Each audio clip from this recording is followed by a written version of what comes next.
Let's select all of the text first and understand what's going on. Let's listen. Secrets.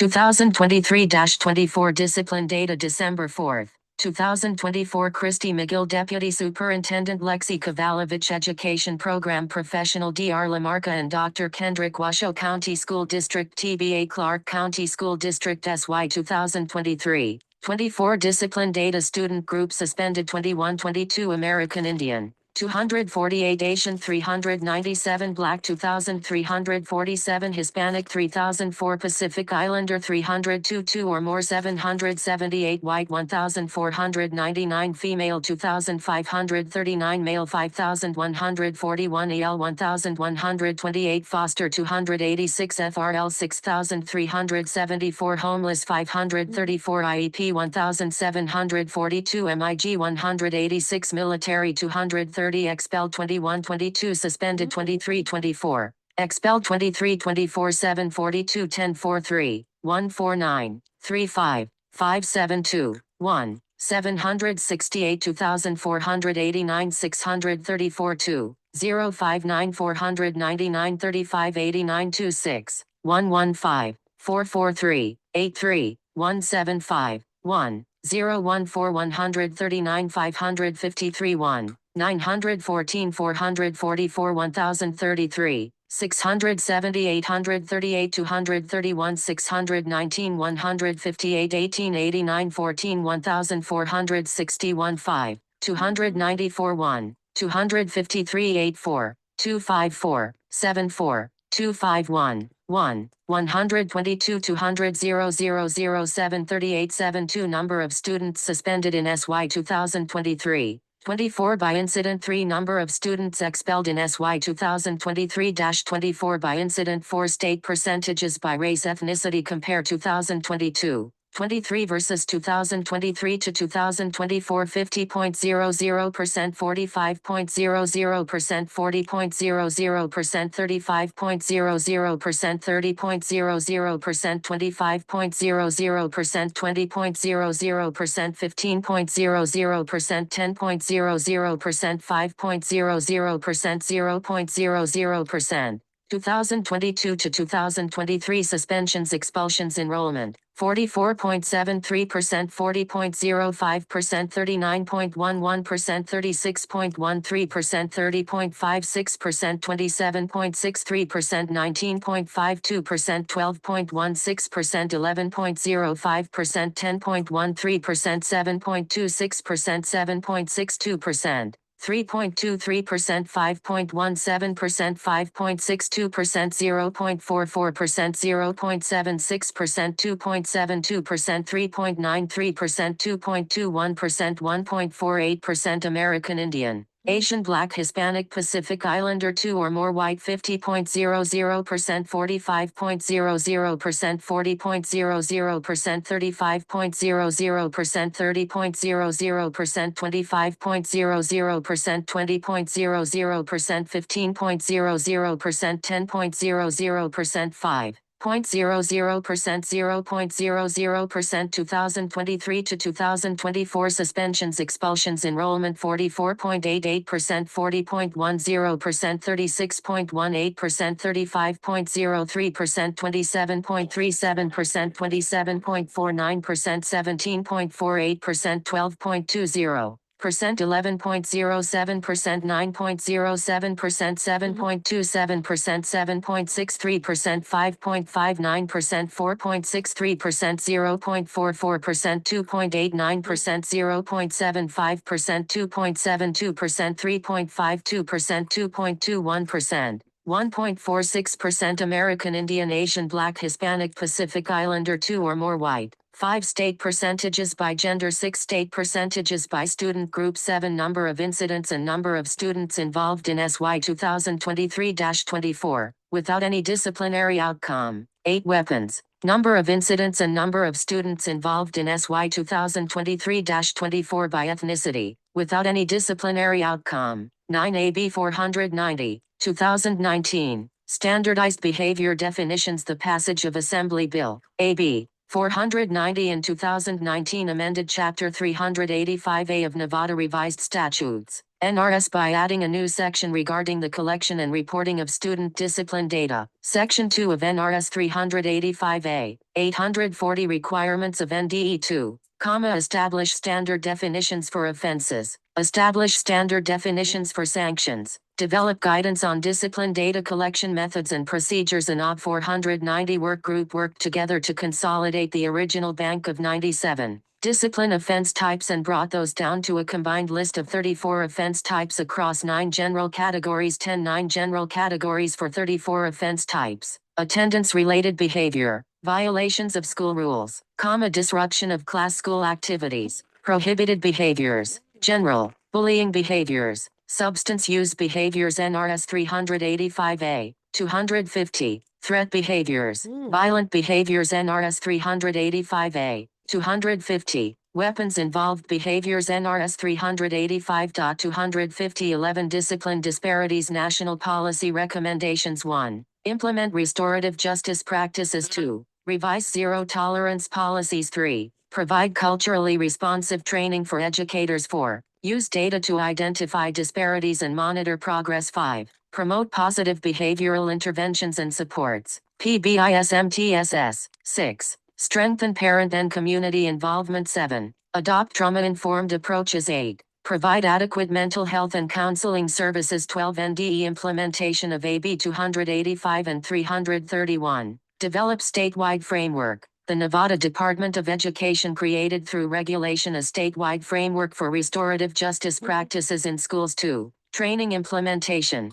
The Nevada Department of Education ensured that the framework included training on systems, positive behavioral supports, mental health, and school climate for teachers, administrators, and other school staff through multiple strategies. 3. Progressive discipline plans. The Nevada Department of Education provided examples of progressive discipline plans based on restorative justice to be used by public schools, charter schools, and university schools for profoundly gifted pupils. 4. Education Services Plan. The Nevada Department of Education collected and reviewed plans annually by August 1 to ensure districts and schools are providing educational services to pupils removed from the classroom for more than 2 days, including 5. Reporting and accountability. The Nevada Department of Education created and implemented a system to collect data on discipline implementation. 13. Disproportionate discipline template. 14. Washoe-Clark discussions. Washoe and Clark discussion on implementation of restorative practices and recommendations. 15. Thank you. Educating the mind without educating the heart is no education at all. Aristotle. For questions and contacts, please email Christy McGill at cmcgill@do.nv.gov.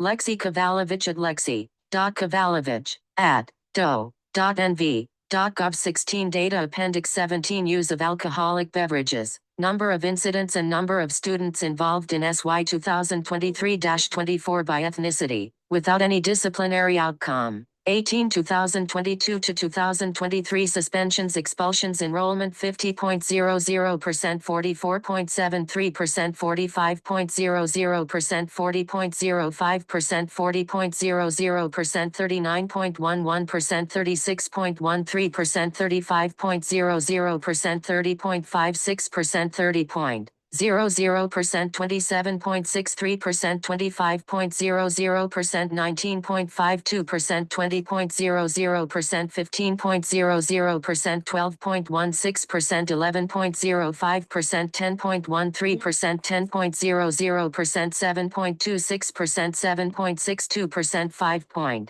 5.62%, 5.17%, 5.00%, 3.93%, 3.23%, 2.72%, 2.21%, 1.48%, 0.44%, 0.76%, 0.00%. American Indian, Asian, Black, Hispanic, Pacific Islander, 2 or more white. 19. 2023 to 2024 suspensions, expulsions, enrollment 50.00%, 44.88%, 45.00%, 40.10%, 40.00%, 36.18%, 35.03%, 35.00%, 30.00%, 27.5%, 0.37%, 27.49%, 25.00%, 20.00%, 17.48%, 15.00%, 12.20%, 11.07%, 10.00%, 9.07%, 7.27%, 7.63%, 5.5.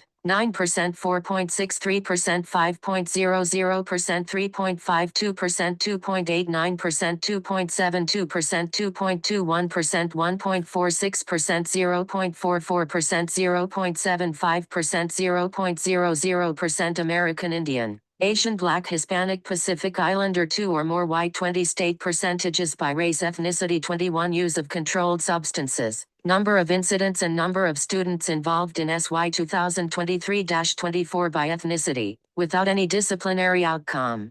22 possession of controlled substances. Number of incidents and number of students involved in SY 2023-24 by ethnicity, without any disciplinary outcome. 23 possession of alcoholic beverages. Number of incidents and number of students involved in SY 2023-24 by ethnicity, without any disciplinary outcome. 24 violence. Number of incidents and number of students involved in SY 2023-24 by ethnicity, without any disciplinary outcome. 25. Well, you would think that that's all they had to do, right? Wrong. Let's look at the transitional guide, just for students with disabilities. Let's just start to read it. Let's select all of it. And understand that Nevada, I don't know where they are, but they're not here in America. Start speaking.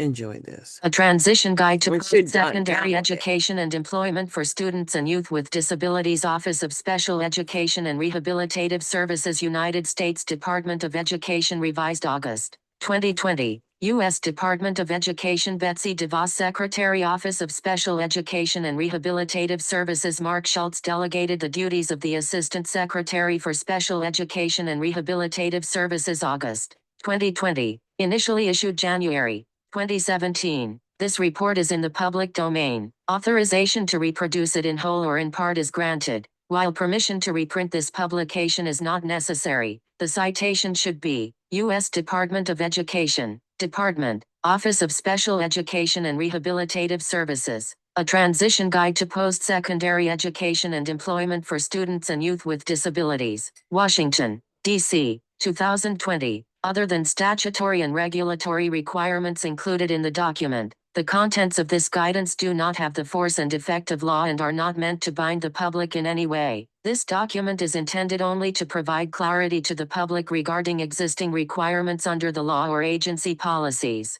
To obtain copies of this report, visit https://www.ed.gov/about/offices/list/transition/products/post-secondary transition guide 2020.pdf. Availability of alternate formats on request. This publication is available in alternate formats, such as Braille, large print or audio tape. Requests should be submitted to the Alternate Format Center by calling 202-260-0852 or by contacting the 504 coordinator via email at afo_eos@ed.gov. Other than statutory and regulatory requirements included in the document, the contents of this guidance do not have the force and effect of law and are not meant to bind the public in any way. This document is intended only to provide clarity to the public regarding existing requirements under the law or agency policies. All examples were prepared by American Institutes for Research under contract to the Department's Office of Special Education and Rehabilitative Services,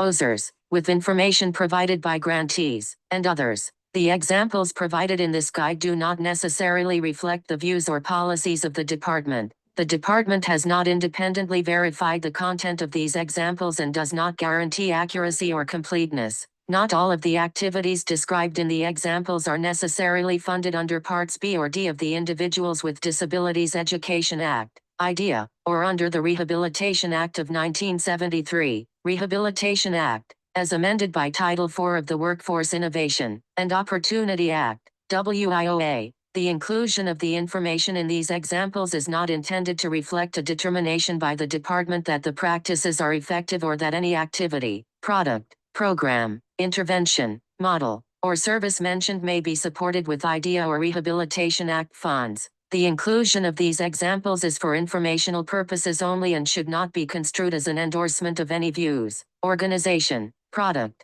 or program by the department or the U.S. government. With respect to references to the Rehabilitation Act, this guide addresses provisions authorized under Titles I, V, and 6 of the Rehabilitation Act.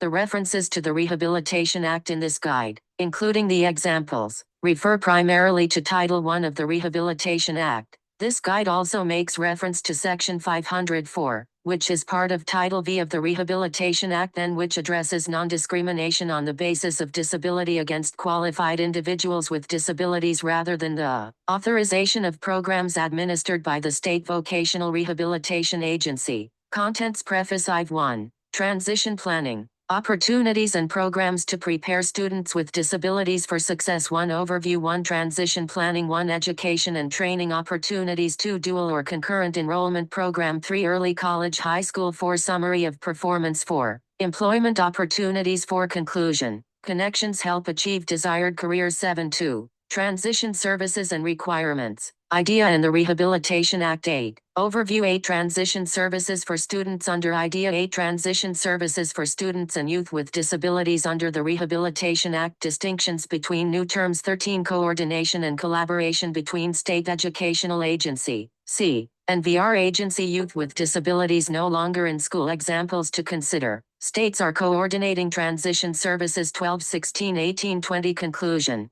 Coordination is required. 23. Options after leaving secondary school. Education and employment goals. Overview. 23. Post-secondary education and training options. Rights and responsibilities in post-secondary education and training. Post-secondary employment options. 29. Types of employment outcomes authorized under the Rehabilitation Act. Conclusion. Know your options to plan. 23, 23, 25, 30, 33. 4. Supporting student-made decisions. Preparation for adult life. Overview. 34. Setting high expectations for secondary school students with disabilities. Person-centered planning. 35. Addressing students' social and emotional needs. Providing the student and youth with support to make their decisions. Making informed choices. 37. Conclusion. Student empowerment advances career decision-making. 34, 34, 35, 36, 38. Glossary of terms. 40. Endnotes. 51. 3. Preface to assist students and youth with disabilities in achieving their post-school and career goals. Congress enacted 2 key statutes that address the provision of transition services: the Individuals with Disabilities Education Act, IDEA, and the Rehabilitation Act of 1973, Rehabilitation Act, as amended by Title IV of the Workforce Innovation and Opportunity Act, WIOA. Both the IDEA and the Rehabilitation Act require transition services be made available to students and youth with disabilities as they prepare for and enter post-secondary life. Both laws also make clear that transition services require a coordinated set of activities within an outcome-oriented process that relies upon active student involvement, family engagement, and cooperative implementation of transition activities, as well as coordination and collaboration between the Vocational Rehabilitation, VR Agency, the State Educational Agency, C, and the local educational agencies, LEAs, to aid in a seamless transition from school to post-school activities. This transition guide addresses the following topics: transition planning, opportunities and programs, transition services and requirements, as authorized by IDEA and the Rehabilitation Act, education and employment options for students and youth with disabilities after leaving secondary school, and supporting the decisions made by students and youth with disabilities. As students and youth with disabilities prepare to transition to adult life, we must do everything we can to provide them with the information, services, and supports they need to ensure that they have the opportunity to achieve their goals. We hope this transition guide will also help students and youth with disabilities and their families to better understand how the C, the LEA, and the VR agency work together to facilitate improved outcomes for students and youth with disabilities. If you have questions about this transition resource guide, please submit them to trguidequestions@ed.gov. Sincerely, S. Mark Schultz delegated the duties of the Assistant Secretary for Special Education and Rehabilitative Services. I've 1. Transition planning, opportunities and programs to prepare students with disabilities for success. Overview. As a student approaches the time to leave high school, it is important that preparations for adult life are well underway. For early transition planning and active participation in decision-making to occur for students with disabilities, members of the planning team need to be well informed about the students' abilities, needs, and available services. This section highlights educational opportunities, credentials, and employment strategies designed to assist students with disabilities while in school to prepare for a meaningful post-secondary education and/or thriving career. Transition planning. A truly successful transition process is the result of comprehensive team planning that is driven by the dreams, desires, and abilities of youth. A transition plan provides the basic structure for preparing an individual to live, work, and play in the community as fully and independently as possible. One, local educational agencies, LEAs, and state vocational rehabilitation, VR, agencies participate in planning meetings to assist students and family members to make critical decisions about this stage of the student's life and his or her future post-school goals. During the planning process, schools and VR agencies work together to identify the transition needs of students with disabilities, such as the need for assistive or rehabilitation technology, orientation and mobility services or travel training, and career exploration through vocational assessments or work experience opportunities. The Individualized Education Program, IEP, developed under the Individuals with Disabilities Education Act, IDEA, for each student with a disability must address transition services requirements beginning not later than the first IEP to be in effect when the child turns 16, or younger if determined appropriate by the IEP team, and must be updated annually thereafter. The IEP must include 1. Appropriate measurable post-secondary goals based upon age-appropriate transition, assessments related to training, education, employment, and, where appropriate, independent living skills, and 2. The transition services, including courses of study, needed to assist the student with a disability in reaching those goals. While the IDEA statute and regulations refer to courses of study, they are but one example of appropriate transition services. Examples of independent living skills to consider when developing post-secondary goals include self-advocacy, management of the home and personal finances, and the use of public information. A transition guide to post-secondary education and employment for students and youth with disabilities. Education and training opportunities. There are a number of opportunities and programs available for students preparing to exit secondary school. Many of these education and training opportunities involve formal or informal connections between educational, VR, employment, training, social services, and health services agencies. Specifically, high schools, career centers, community colleges, four-year colleges and universities, and state technical colleges are key partners.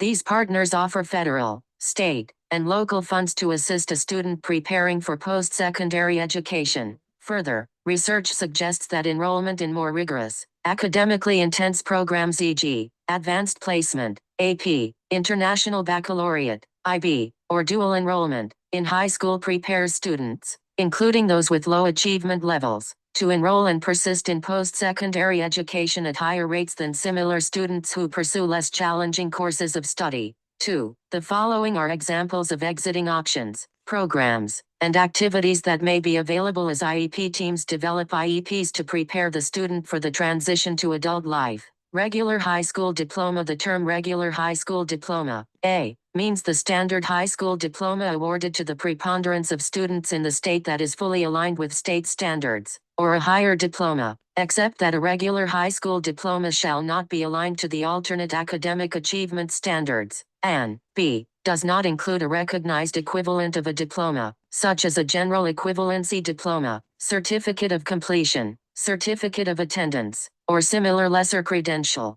The vast majority of students with disabilities should have access to the same high-quality academic coursework as all other students in the state that reflects grade level content for the grade in which the student is enrolled and that enables them to participate in assessments aligned with grade level achievement standards. Alternate high school diplomas. Some students with the most significant cognitive disabilities may be awarded a state-defined alternate high school diploma based on alternate academic achievement standards, but that diploma must be standards-based. See the definition of alternate diploma in the glossary of terms. Glossary. Working towards an alternate diploma sometimes causes delay or keeps the student from completing the requirements for a regular high school diploma. However, students with the most significant cognitive disabilities who are working towards an alternate diploma must receive instruction that is aligned with the state's challenging academic content standards and that promotes their involvement and progress in the general education curriculum, consistent with the idea. Further, states must continue to make a free appropriate public education FAPE, available to any student with a disability who graduates from high school with a credential other than a regular high school diploma, such as an alternate diploma, general educational development, GED, or certificate of. 2. Transition Guide to Post-Secondary Education and Employment for Students and Youth with Disabilities completion. While FAPE under the IDEA does not include education beyond grade 12, states and school districts are required to continue to offer to develop and implement an IEP for an eligible student with a disability who graduates from high school with a credential other than a regular high school diploma until the student has exceeded the age of eligibility for FAPE under state law, depending on state law which sets the state's upper age limit for FAPE. The entitlement to FAPE under IDEA of a student with a disability who has not graduated high school with a regular high school diploma could last until the student's 22nd birthday. Note, however, that some state laws may address the provision of educational services to individuals with disabilities beyond their 22nd birthday. IEPs for students with disabilities could include transition services in the form of coursework at a community college or other post-secondary institution, provided that the state recognizes the coursework as secondary school education under state law. Secondary school education does not include education that is beyond grade 12 and must meet state education standards. See the definition of secondary school in the glossary. Dual or concurrent enrollment program. Increasingly, states and school districts are permitting students to participate in dual or concurrent enrollment programs while still in high school. The term dual or concurrent enrollment program refers to a partnership between a post-secondary education institution and a local school district in which the student who has not yet graduated from high school with a regular high school diploma is able to enroll in one or more post-secondary courses and earn post-secondary credit. The credit, S, can be transferred to the college or university in the partnership and applied toward completion of a degree or recognized educational credential, which the student would earn after leaving high school. Programs are offered both on campuses of colleges or universities, or in high school classrooms. As with all students taking classes at post-secondary institutions, students with disabilities who have IEPs must meet the post-secondary institution's criteria to take the class. Comprehensive Transition Programs, CTPs, are a type of post-secondary education. CTPs offered at institutions of higher education, IES, provide inclusive, academic, social, and career and technical education programs for individuals with intellectual disabilities seeking a post-secondary or college experience and career path. Participation in a CTP may generate academic credit leading to a post-secondary credential or degree. These programs embrace high expectations and provide valuable opportunities for individuals with intellectual disabilities to gain skills that will maximize their opportunities for achieving employment, including competitive integrated employment. After exiting high school, students can enroll in CTPs on a full-time basis. Additionally, since CTPs are a type of post-secondary education program, students may be able to dually enroll in CTPs while still attending secondary school if the I will enroll high school students to take CTP classes. If under state law, attending classes at a post-secondary institution, whether auditing or for credit, is considered secondary school education for students in grade 12 or below and the education provided meets applicable state standards, those services can be designated as transition services on a student's IEP and paid for with IDEA Part B funds consistent with the student's entitlement to FAPE 3A Transition Guide to Post-Secondary Education and Employment for Students and Youth with Disabilities. Dual enrollment can be a helpful option for students in facilitating their transition from secondary school to post-secondary education and the workforce. For further information on dual enrollment and CTPs, please see Increasing Post-Secondary Opportunities and Success for Students and Youth with Disabilities issued by the Department on September 17, 2019, at https:// www.ed.gov Policy Spec Get Increasing Post-Secondary Opportunities and Success 0917-2019.pdf Early College High School. The term Early College High School refers to a partnership between at least one school district and at least one college or university that allows a student to simultaneously complete requirements toward earning a regular high school diploma and earn not less than 12 credits that are transferable to the college or university within the partnership as part of his or her course of study toward a post-secondary degree or credential at no cost to the student or student's family. Summary of performance. A summary of performance (SOP) is required for each student with an IEP whose eligibility for services under IDEA terminates due to graduation from secondary school with a regular high school diploma or due to exceeding the age of eligibility for FAPE under state law. The school district must provide the student with a summary of the student's academic achievement and functional performance that includes recommendations on how to assist the student in meeting the student's post-secondary goals. This summary of the student's achievement and performance can be used to assist the student in accessing post-secondary education and/or employment services. Employment opportunities. Community-based work experiences. Whether the student's next step is employment or entering a post-secondary training or an educational program, it is important for students with disabilities to obtain as much work experience as possible to prepare for adult life. The National Collaborative on Workforce and Disability for Youth, NCWD, reports that the value of a work experience, whether paid or unpaid work, helps students acquire jobs at higher wages after they graduate, and, promotes students who participate in occupational education and special education in integrated settings to be competitively employed more than students who have not participated in such activities.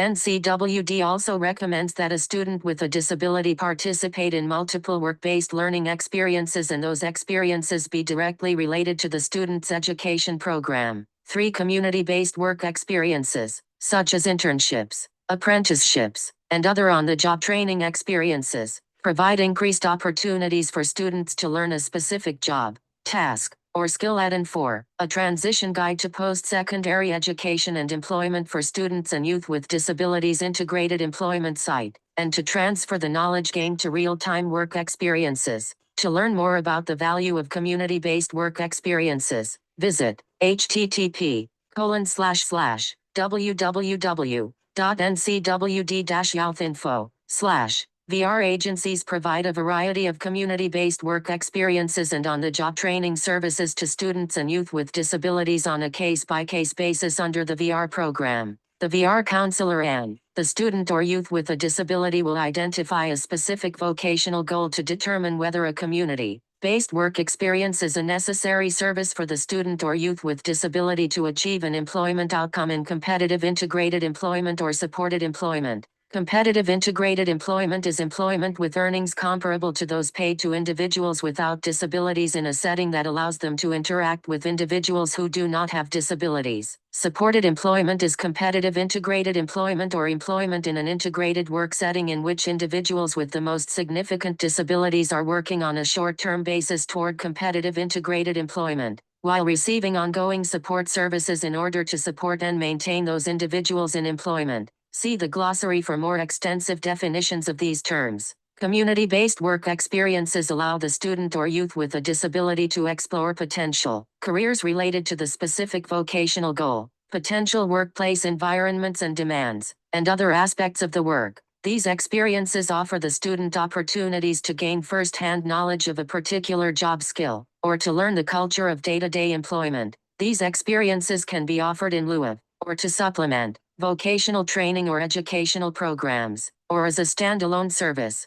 To ensure the success of community-based work experiences, VR agencies are encouraged to develop agreements with employers and the student or youth with a disability that describe the training objectives, services to be provided, timelines, and financial responsibilities necessary for a successful community-based work experience. The following list describes work-based strategies used to enhance competitive integrated employment opportunities for students and youth with disabilities. Internships. Internships are formal agreements whereby a student or youth is assigned specific tasks in a workplace over a predetermined period of time. Internships can be paid or unpaid, depending on the nature of the agreement with the company and the nature of the tasks. 4 internships are usually temporary on-the-job work experiences. They not only provide individuals, including students and youth with disabilities, actual work experience and the opportunity to develop skills, but also the opportunity to determine if the type of work involved is in keeping with the individual's career interests, abilities and goals. There is no guarantee that an internship will lead to a permanent employment offer. However, VR counselors refer students or youth with a disability to an internship to increase their employment opportunities. The internship experience is frequently enriched by the provision of services or supports, such as transportation and vocational counseling, as described in an approved individualized plan for employment, IPE, under the VR program. For more information on IPES, see page 16 of this Guide 5, a transition guide to post-secondary education and employment for students and youth with disabilities. Mentorships. A young person with or without a disability may participate in a mentoring relationship to hone his or her occupational skills and work habits. The business community describes mentoring as an employee training system under which a senior or more experienced individual, the mentor, is assigned as an advisor, counselor, or guide to a junior or trainee, mentee. The mentor is responsible for providing support to and feedback on the individual in his or her charge. The mentor's area of experience is sought based on his or her career,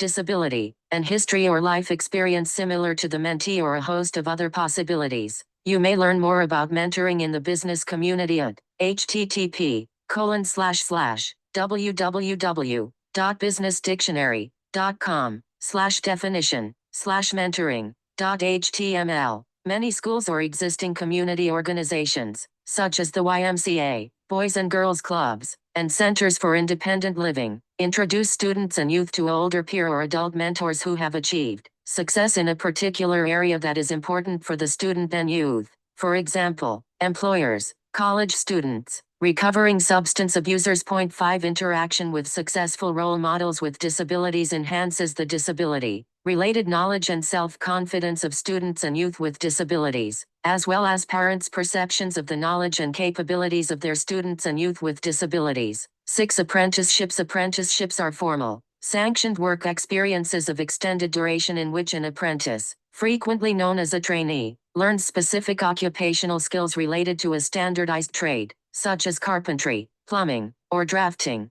Many apprenticeships also include paid work components. In an apprenticeship program, an individual has the opportunity to learn a trade through on-the-job training as well as through related academic knowledge. Often, these programs involve an employer and a community college or university and a trade union. An individual applies for specific training and, once accepted, is able to participate in the apprenticeship program. Employment opportunities are usually offered to an individual who successfully completes the program. VR counselors assist individuals with disabilities to prepare for the apprenticeship application process, develop a plan to gain the prerequisite knowledge and skills for the trade, and identify support services needed to be successful in the apprenticeship program. Paid employment. Paid employment involves existing standard jobs in a company or customized employment positions that are negotiated with an employer. These jobs always feature a wage paid directly to the student or youth. Such work is scheduled during or after the school day. Paid employment is frequently an integral part of a student's course of study or simply a separate adjunctive experience. 7. Oftentimes, these employment experiences are the first steps towards building a meaningful career for students and youth with disabilities. 6. A transition guide to post-secondary education and employment for students and youth with disabilities. Career pathways. 8. As students and youth with disabilities prepare for their careers, they are counseled to consider and explore a specific career to determine if it meets their career interests, abilities and goals. The Career Pathways model is designed to facilitate an individual's career interest and advancement with multiple entrance and exit points in the individual's career over his or her lifetime. Key program design features of the Career Pathways model include contextualized curricula, integrated basic education and occupational training, career counseling, support services, assessments and credit transfer agreements that ease entry and exit points towards credential attainment. Career pathways are also designed as a system strategy for integrating educational instruction,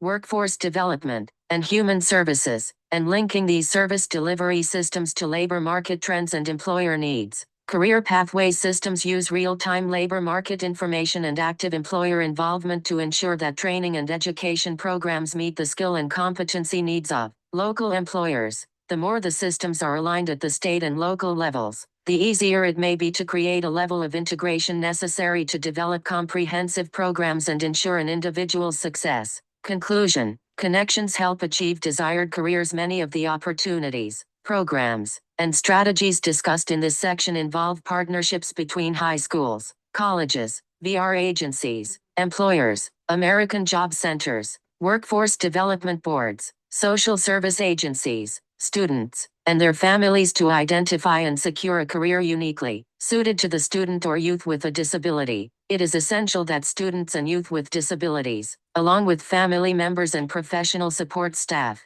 examine numerous and challenging programs to prepare students and youth with disabilities for their desired post-school goals. 7A Transition Guide to Post-Secondary Education and Employment for Students and Youth with Disabilities. 2. Transition Services and Requirements. IDEA and the Rehabilitation ACT Overview. Both the school system and VR program provide opportunities designed to prepare students and youth with disabilities for post-secondary education and careers in the workforce. This section describes services and key requirements of the IDEA and the Rehabilitation Act that facilitate the transition from school to post-school activities, including post-secondary education and competitive integrated employment. These requirements are in place for students and youth with disabilities to seamlessly access services and supports to achieve their career goals. Examples of how states implement transition requirements, descriptions of services for youth with disabilities who are no longer in school, and a sample flow chart of key points in the transition process are also presented.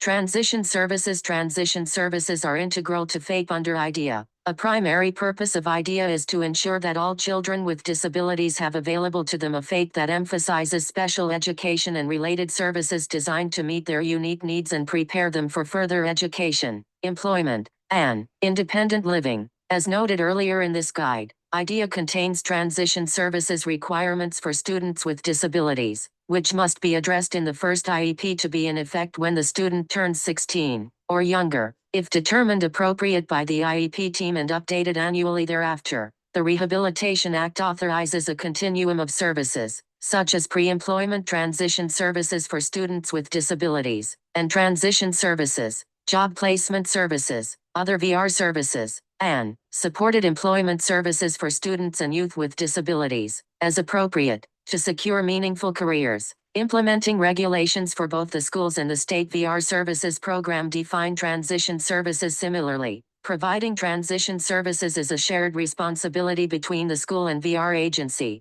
The definition of transition services is listed in the glossary at the end of this guide. Transition services for students under IDEA. Schools provide an array of supports and services for IDEA-eligible students designed to enable them to be prepared for college or careers. Under IDEA, states and school districts must make FAPE available to all eligible children with disabilities in mandatory age ranges. FAPE includes the provision of special education and related services at no cost to the parents in conformity with a properly developed IEP. Each child with a disability must receive FAPE in the least restrictive environment, LRE, and, to the maximum extent appropriate, must be educated with children who do not have disabilities. The LRE requirements apply to transition services, including employment-related transition services, and apply equally to the employment portion of the student's program and placement. 9A Transition Guide to Post-Secondary Education and Employment for Students and Youth with Disabilities. The Individualized Education Program.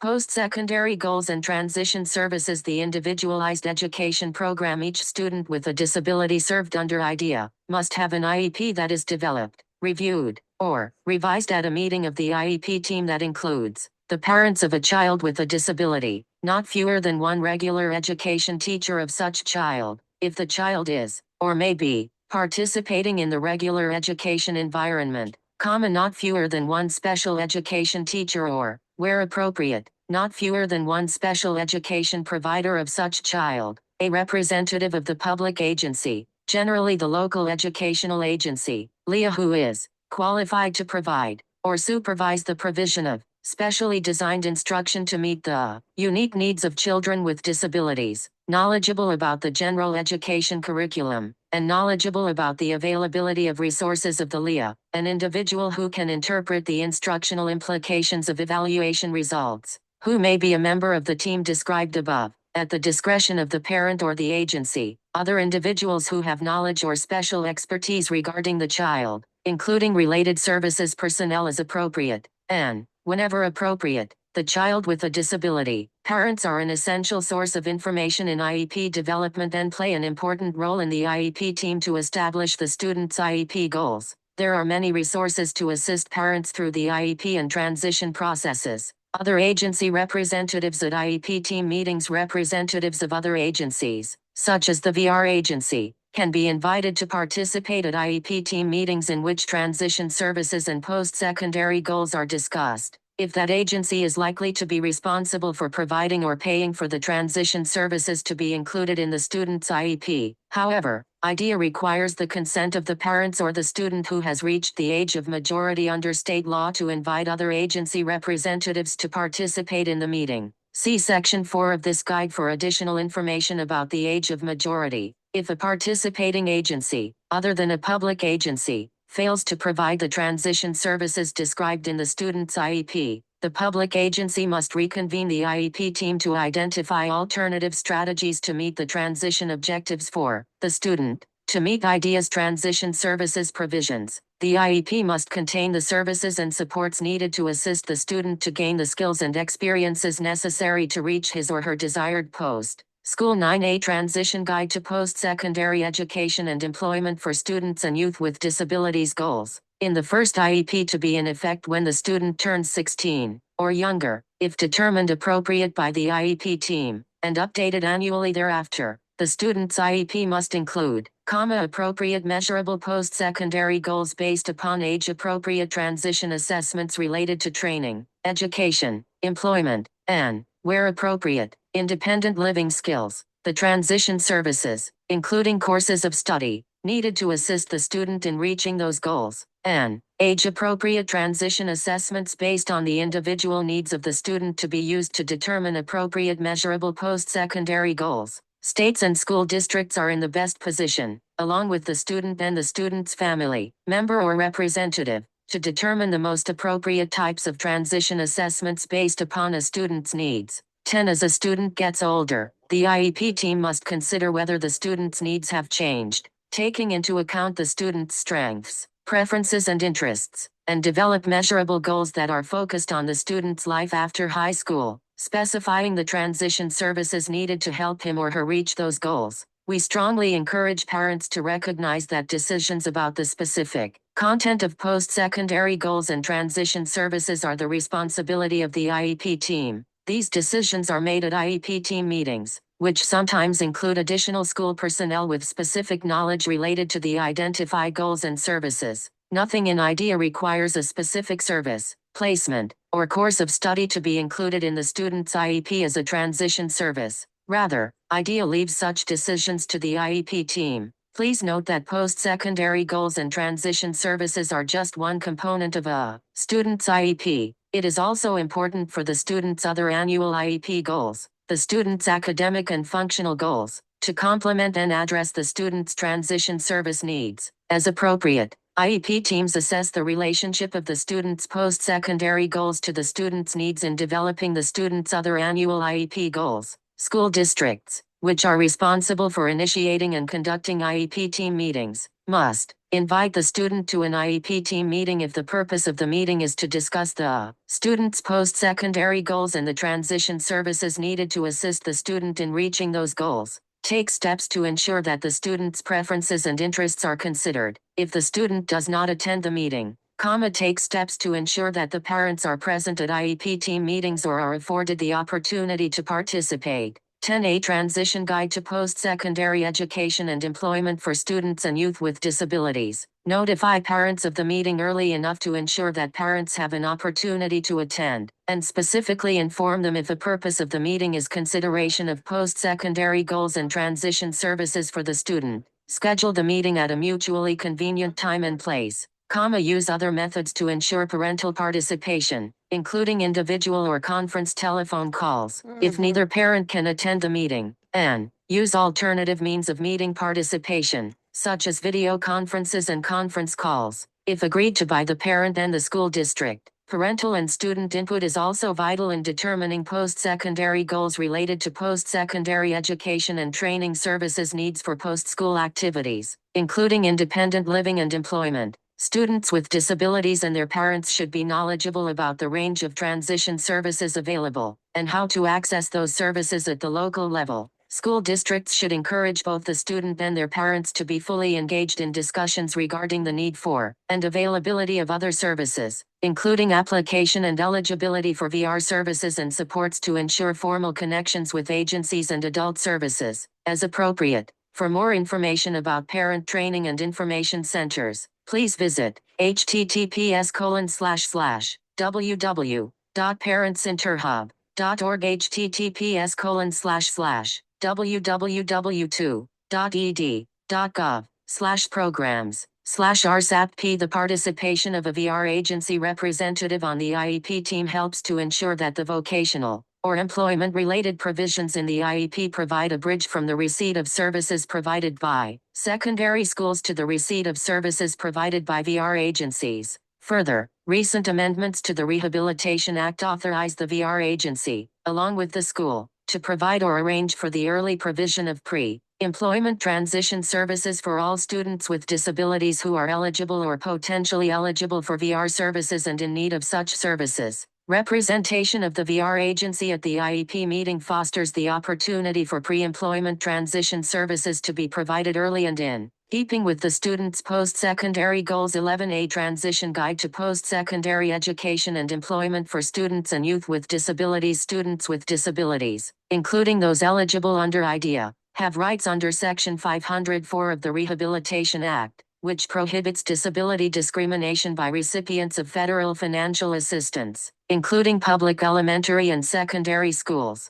Section 504 requires that a free appropriate public education, as defined in the Section 504 regulations, be provided to elementary and secondary students with disabilities through the provision of regular or special education and related aids and services that are designed to meet their individual educational needs as adequately as the needs of non-disabled students are met and that satisfy certain procedural requirements. Section 504 does not specifically require that eligible students receive transition services as defined in IDEA. However, implementation of an IEP developed in accordance with the IDEA is one means of meeting the Section 504 FAPE standard. More information about Section 504 is available at https://www.ed.gov/OCR Transition Services for Students and Youth with Disabilities under the Rehabilitation Act. A continuum of services. One of the primary roles of state VR agencies is to empower individuals with disabilities,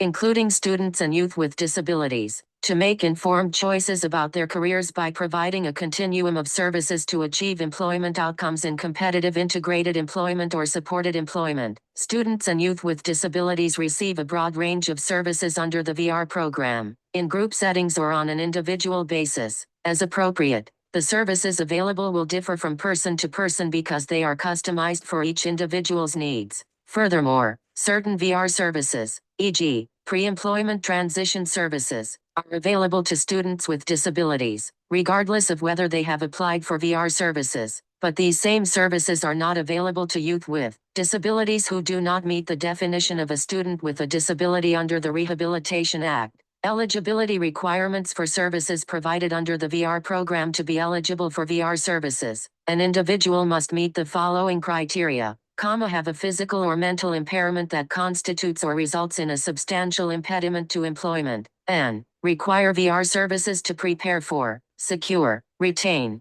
advance in, or regain employment. However, individuals who receive supplemental security income, SSI and/or Social Security Disability Insurance, SSDI benefits are presumed to be eligible for VR services, unless there is clear and convincing evidence that they are unable to benefit from VR services. These individuals, including students and youth with disabilities, are determined to be eligible for VR services based on existing documentation indicating that the individual is a recipient of SSI and/or SSDI benefits. 12A Transition Guide to Post-Secondary Education and Employment for Students and Youth with Disabilities most notably, Section 113 of the Rehabilitation Act references potentially eligible students with disabilities with respect to the provision of pre-employment transition services. In this regard, all students with disabilities, regardless of whether they have applied for or been determined eligible for VR services, are considered potentially eligible for purposes of receiving pre-employment transition services. The term potentially eligible is applicable only with respect to the requirements related to pre-employment transition services. Students with disabilities who need other individualized transition services or other VR services beyond the scope of pre-employment transition services must apply and be determined eligible for the VR program and develop an approved IPE with their VR counselor. Students with disabilities who receive pre-employment transition services before applying for VR services, and are likely to need other VR services, are encouraged to submit an application as early as possible in the transition planning process. A VR agency is required to implement an order of selection for services when it cannot provide the full range of VR services to all eligible individuals with disabilities who apply for services under the State VR Services Program. If a state has implemented an order of selection due to limited fiscal or staff resources, the assignment to a priority category under the order of selection to be served is based on the date of application for VR services, not the date of referral or receipt of pre-employment transition services. In other words, a student's position on a VR agency's waitlist for services, in the event the state has implemented an order of selection, is dependent upon applying for VR services. VR agencies that have implemented an order of selection may continue to provide pre-employment transition services to students with disabilities who were receiving these services prior to the determination of eligibility and assignment to a closed priority category. Distinctions between new term student with a disability and youth with a disability. The Rehabilitation Act, as amended by Title IV of the Workforce Innovation and Opportunity Act, WIOA, created distinct definitions for the terms student with a disability and youth with a disability. In general, a student with a disability is an individual with a disability who is enrolled in an education program, meets certain age requirements, and is eligible for and receiving special education or related services under IDEA, or is an individual with a disability for purposes of Section 504. Educational programs include secondary education programs, non-traditional or alternative secondary education programs, including homeschooling, post-secondary education programs, and other recognized educational programs, such as those offered through the juvenile justice system. Age requirements for a student with a disability include minimum and maximum age requirements. A student cannot be younger than the earliest age to receive transition services under IDEA, unless a state elects to provide pre-employment transition services at an earlier age. A student cannot be older than 21, unless state law for the state provides for a higher maximum age for the receipt of services under IDEA. Then the student cannot be older than that maximum age. A youth with a disability is an individual with a disability who is between the ages of 14 and 24 years of age. There is no requirement that a youth with 13A Transition Guide to Post-Secondary Education and Employment for Students and Youth with Disabilities a Disability be participating in an educational program. The age range for a youth with a disability is broader than that for a student with a disability under the Rehabilitation Act. As previously discussed, the continuum of services available through the VR program includes pre-employment transition services that are available only to VR-eligible or potentially eligible students with disabilities, transition services that are available to groups of students or youth with disabilities, or on an individual basis under an approved IPE, and other VR services that are provided to eligible students and youth with disabilities under an approved IPE. The definitions of student with a disability and youth with a disability are listed in the glossary of this guide. Pre-employment transition services and individualized transition services. Pre-employment transition services are offered as an early start at job exploration and are designed to help students with disabilities that are eligible or potentially eligible for VR services identify their career interests. These services include job exploration counseling, work-based learning experiences, which may include in-school or after-school opportunities, or experience outside the traditional school setting, including internships, provided in an integrated environment to the maximum extent possible, counseling on opportunities for enrollment in comprehensive transition or post-secondary educational programs at institutions of higher education, workplace readiness training to develop social skills and independent living, and instruction in self-advocacy, including instruction in person-centered planning, which may include peer mentoring. As noted earlier, pre-employment transition services are only available to students with disabilities. For students with disabilities who are not enrolled in an education program administered by NLEA, but who are enrolled in other public programs, VR agencies may coordinate the provision of pre-employment transition services for these students with disabilities with the public entities administering those educational programs. Services arranged or provided by the VR agency should be based upon an individual's need and should enrich, not delay, the transition planning process, application to the VR program,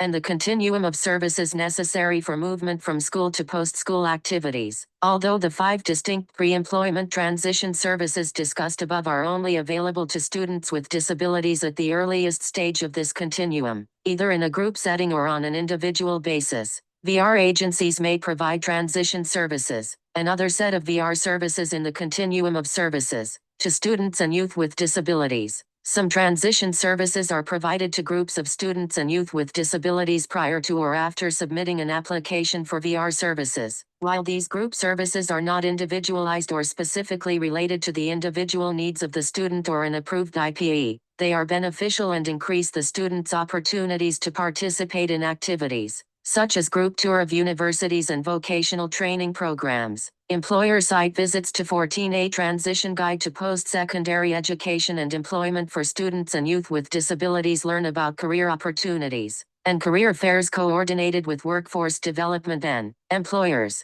Individualized transition services or other individualized VR services must be provided to students and youth who have been determined eligible for VR services, and the services are described in an approved IPE. Examples of transition services provided in accordance with an approved IPE include travel expenses, vocational and other training services, employment development activities, job search and placement services, and job coaching. Transition services are outcome-oriented services designed to facilitate the movement from the receipt of services from schools to the receipt of services from VR agencies, and/or as appropriate, other state agencies. Transition services are also designed to facilitate movement towards post-school activities, including post-secondary education and vocational training that lead to employment outcomes in competitive integrated employment or supported employment. Individualized VR services. As noted earlier, if a student or youth with a disability needs individualized VR services,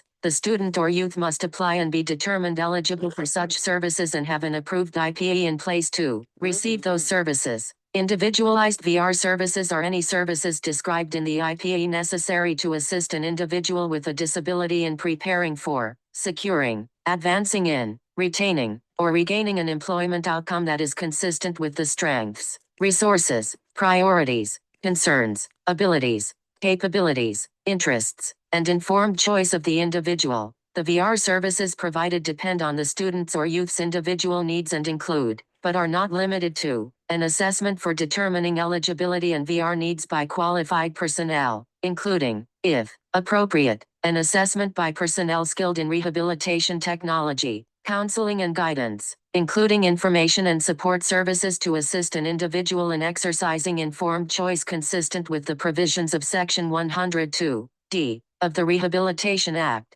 Referral and other services to secure needed services from other agencies through agreements developed, if such services are not available under the VR program. Job-related services, including job search and placement assistance, job retention services, follow-up services, and follow-along services. Transition services for students with disabilities that facilitate the transition from school to post-secondary life, such as achievement of an employment outcome in competitive integrated employment, or pre-employment transition services for students, supported employment services for individuals with the most significant disabilities, and services to the family of an individual with a disability necessary to assist the individual to achieve an employment outcome. 15. A transition guide to post-secondary education and employment for students and youth with disabilities. The individualized plan for employment procedures. Once a student or youth is determined eligible for VR services, the student or youth, or his or her representative, develops an IPE. The student or youth, or his or her representative, may seek assistance in the development of the IPE from a qualified VR counselor or another advocate. However, only a qualified VR counselor employed by the VR agency may approve and sign the IPE. The following IPE requirements facilitate a seamless transition process. The IPE is a written document that is agreed to and signed by the eligible individual or the individual's representative. The IPE is approved and signed by a qualified VR counselor employed by the VR agency. The individual with a disability, including a student or youth, must be given the opportunity to make an informed choice in selecting an employment outcome. Needed VR services, providers of those VR services, and related components of the IPE, a copy of the IPE must be provided to the individual or individual's representative in writing or appropriate mode of communication. The IPE must be reviewed annually by the VR counselor, and amended, as necessary, if there are substantive changes in the components of the IPE, and the IPE must be developed no later than 90 days after the date of eligibility determination.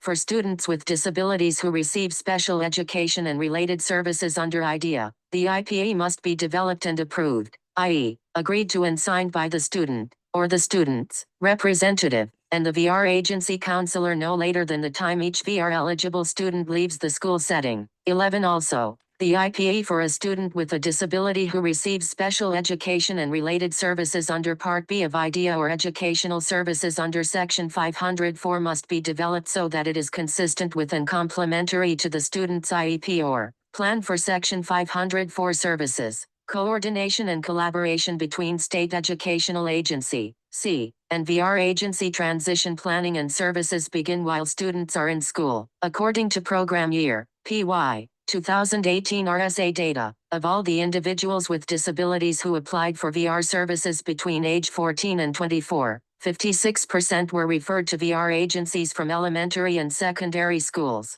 Schools and VR agencies have maintained a long-standing relationship to meet the transition needs of students with disabilities. A VR agency is required to describe in its VR services portion of the Unified or Combined State Plan, its plans, policies, and procedures for the coordination between VR and education officials to facilitate the transition of students with disabilities from the receipt of educational services in school to the receipt of VR services, including pre-employment transition services. Under IDEA, services are provided at no cost to the student or his or her family. Under the Rehabilitation Act, VR-eligible individuals may be required to 16A Transition Guide to Post-Secondary Education and Employment for Students and Youth with Disabilities provide financial support towards VR services, such as training and post-secondary education, as outlined in their approved IPE. To ensure effective collaboration and coordination for service delivery, VR agencies and the schools are required to plan and coordinate pre-employment transition services and transition services for students with disabilities, as agreed upon in the state's formal interagency agreement. The interagency agreements meet the requirement for collaboration between the state education and VR agencies at the state level and are important because the agreements provide the basis for determining which agency pays for certain services. It is important for students with disabilities and family members to be aware of these agreements, because they serve as the foundation for coordinated services for students with disabilities exiting school and pursuing VR services. In this way, students, family members, and representatives can be more informed participants during the transition planning process and service delivery. Formal interagency agreement in each state. A formal interagency agreement or other mechanism must be developed between the C, the LEA, as appropriate, and the VR agency. This agreement is intended to facilitate a seamless delivery system of services from school to post-school activities. The formal interagency agreement required under the VR program regulations must include provisions that address, at a minimum, the following: consultation and technical assistance by the state VR agency to assist educational agencies in planning for the transition of students with disabilities from school to post-school activities, including VR services, transition planning by state VR agency and school personnel for students with disabilities that facilitates the development and implementation of their IEPs, the roles and responsibilities, including financial responsibilities, of each agency, including provisions for determining state lead agencies and qualified personnel responsible for pre-employment transition services and transition services. Procedures for outreach to and identification of students with disabilities who need transition services, coordination necessary to satisfy documentation requirements with regard to students and youth with disabilities who are seeking sub-minimum wage employment, assurance that neither the C nor the LEA will enter into an agreement with an employer holding a Section 14(c) certificate under the Fair Labor Standards Act for the purpose of operating a program in which students or youth with disabilities are paid sub-minimum wage, and an understanding that nothing in the formal interagency agreement will be construed to reduce the obligation under IDEA or the obligation of any other agency to provide or pay for those services that are also considered special education or related services under IDEA and necessary for FAPE 17A Transition Guide to Post-Secondary Education and Employment for Students and Youth with Disabilities. Additionally, under IDEA, these interagency agreements must include an identification of, or method for defining, the financial responsibility of each agency in order to ensure that all services that are needed to ensure a FAPE are provided that the financial responsibility of each public agency, including the state Medicaid agency and other public insurers of youth with disabilities, shall precede the financial responsibility of the LEA or state agency responsible for developing the child's IEP. The services that are needed to ensure FAPE include, but are not limited to, services described in IDEA relating to assistive technology devices and services, related services, supplementary aids and services, and transition services, the conditions, terms, and procedures under which a LEA shall be reimbursed by other agencies, and procedures for resolving interagency disputes including procedures under which LEAs may initiate proceedings under the agreement or other mechanism to secure reimbursement from other agencies or otherwise implement the provisions of the agreement or mechanism. It is expected that Cs, LEAs, and VR agencies will work together to implement the provisions of their respective interagency agreements. Decisions about whether the service is related to an employment outcome or educational attainment, or if it is considered a special education or related service, as well as whether the service is one customarily provided under IDEA or the Rehabilitation Act, are ones that are made at the state and local level by C, VR and LEA personnel.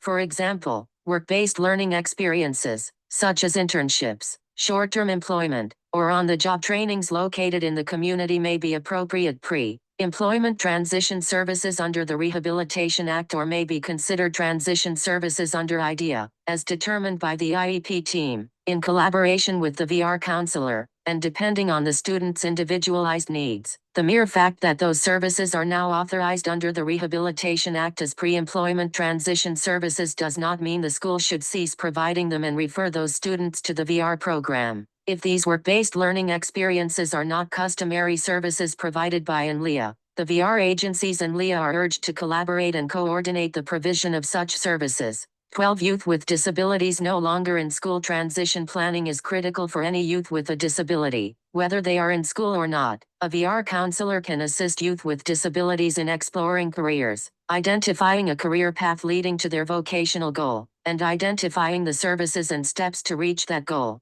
With the exception of pre-employment transition services and transition services provided to groups of individuals with disabilities, VR services are provided only to those individuals with disabilities, including youth with disabilities, who have been determined eligible for services, and the services are described in an approved IPE. Although youth with disabilities who do not meet the definition of a student with a disability may not receive pre-employment transition services, they may receive transition services as group transition services, prior to or after applying for VR services, as well as individualized transition or other VR services, after being determined eligible for the VR program and under an approved IPE. Individualized transition services provided under an approved IPE to a youth with a disability eligible for the VR 18, a transition guide to post-secondary education and employment for students and youth with disabilities program may consist of, among other things, job exploration counseling, including assessments and vocational guidance and counseling, work adjustment training, vocational occupational training, or post-secondary education, and job development services, including job search, job placement, and job coaching services. Coordination of services. Often, youth with disabilities are not familiar with the community programs and services that are available to them as young adults, especially if they are no longer in school. The VR program is designed to assess, plan, develop, and provide VR services to eligible individuals with disabilities, consistent with their strengths, resources, priorities, concerns, abilities, capabilities, interests, and informed choice. The VR agency assigns a VR counselor to each eligible individual, and the VR counselor can help the youth develop the IPE. A VR counselor can assist youth in finding and applying for essential daily living services and resources, such as health and housing referrals needed to successfully implement their employment plans. Each community agency sets its criteria for services and, once the youth meets the eligibility criteria, service delivery begins. The VR counselor is available to coordinate VR services with services provided by employment-related programs, such as youth programs funded by the U.S. Department of Labor, DOL, and provided at American Job Centers. U.S. Department of Labor youth programs funded under Title I of WIOA include 5 new program elements: financial literacy, instruction, entrepreneurial skills training, provision of local labor market and employment information, activities that help youth transition to post-secondary education and training, and education offered concurrently with workforce preparation activities and training for a specific occupation or occupational cluster. 2 well-known youth programs funded by DOL are the Job Corps and Youth Build. Each of these programs integrates vocational, including classroom and practical experiences, academic and employability skills training designed to prepare youth for stable, long-term, high-paying employment. Job Corps programs offer career technical training in over 100 career areas. Youth Build programs focus on the construction trades. Some students are eligible to receive youth services from DOL programs. These youth must be age 14-21, attending school, from a low-income family, and they must meet 1 or more additional conditions, such as being an English language learner, homeless, an offender, or others. For more information on these programs, see collaboration opportunities. WIOA Youth and Vocational Rehabilitation Programs at https://www.ed.gov/about/offices/list/OZERS/RSA/WIOA Reauthorization HTML. Social Security Administration Work Program. The Social Security Administration, SSA, funds the Ticket to Work program to provide career development services to beneficiaries between age 18 to 64 to assist these individuals to become 19A Transition Guide to Post-Secondary Education and Employment for Students and Youth with Disabilities. Financially independent, SSA issues a letter, referred to as the ticket, to eligible beneficiaries that can be used to obtain free employment services from a provider of their choice that is registered with SSA. Both a single agency and a group of providers are comprised of a consortium of employers referred to as the employment network. While pursuing employment, the individual continues to receive SSA benefits and employment-related services to become employed and to maintain that employment. Services include, but are not limited to, vocational counseling, training, education, and job coaching, and are provided based on the individual's needs. More information on this program is located at https://choosework.ssa.gov/about/index.html. Examples to consider. States are coordinating transition services, vocational rehabilitation supporting students with disabilities in one state. A community rehabilitation program provides supported employment services and intensive case management services for youth with significant emotional and behavioral disabilities who dropped out of high school or are at risk of dropping out.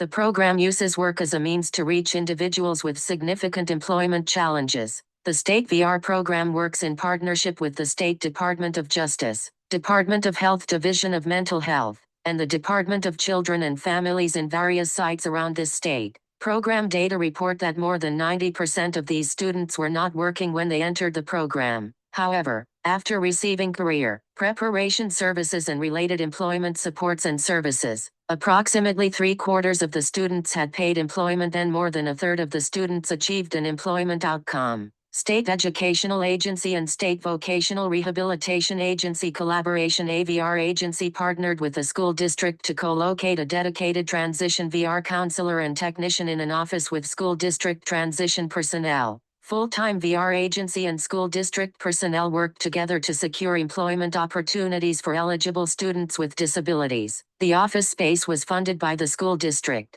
The VR agency and school district operated under a signed agreement in which the VR agency provided its own office equipment, clerical supplies, computer, phones, and staff. This collaboration provided an opportunity for VR staff to work side by side with school district transition personnel to facilitate improved outcomes. Conclusion: coordination is required. Transition services are best delivered within a framework of structured planning, meaningful youth and family engagement, and state agency coordination and accountability. 28 Transition Guide to Post-Secondary Education and Employment for Students and Youth with Disabilities. A sample flow chart of key points in the transition process. 13 The ultimate purpose of transition planning is to make decisions and assign responsibilities related to the student's desired post-school goals. In this regard, the importance of a common understanding of available services and corresponding activities to receive such services cannot be overstated. All members of the IEP and IPA teams are encouraged to be active participants, especially students with disabilities, their family members or,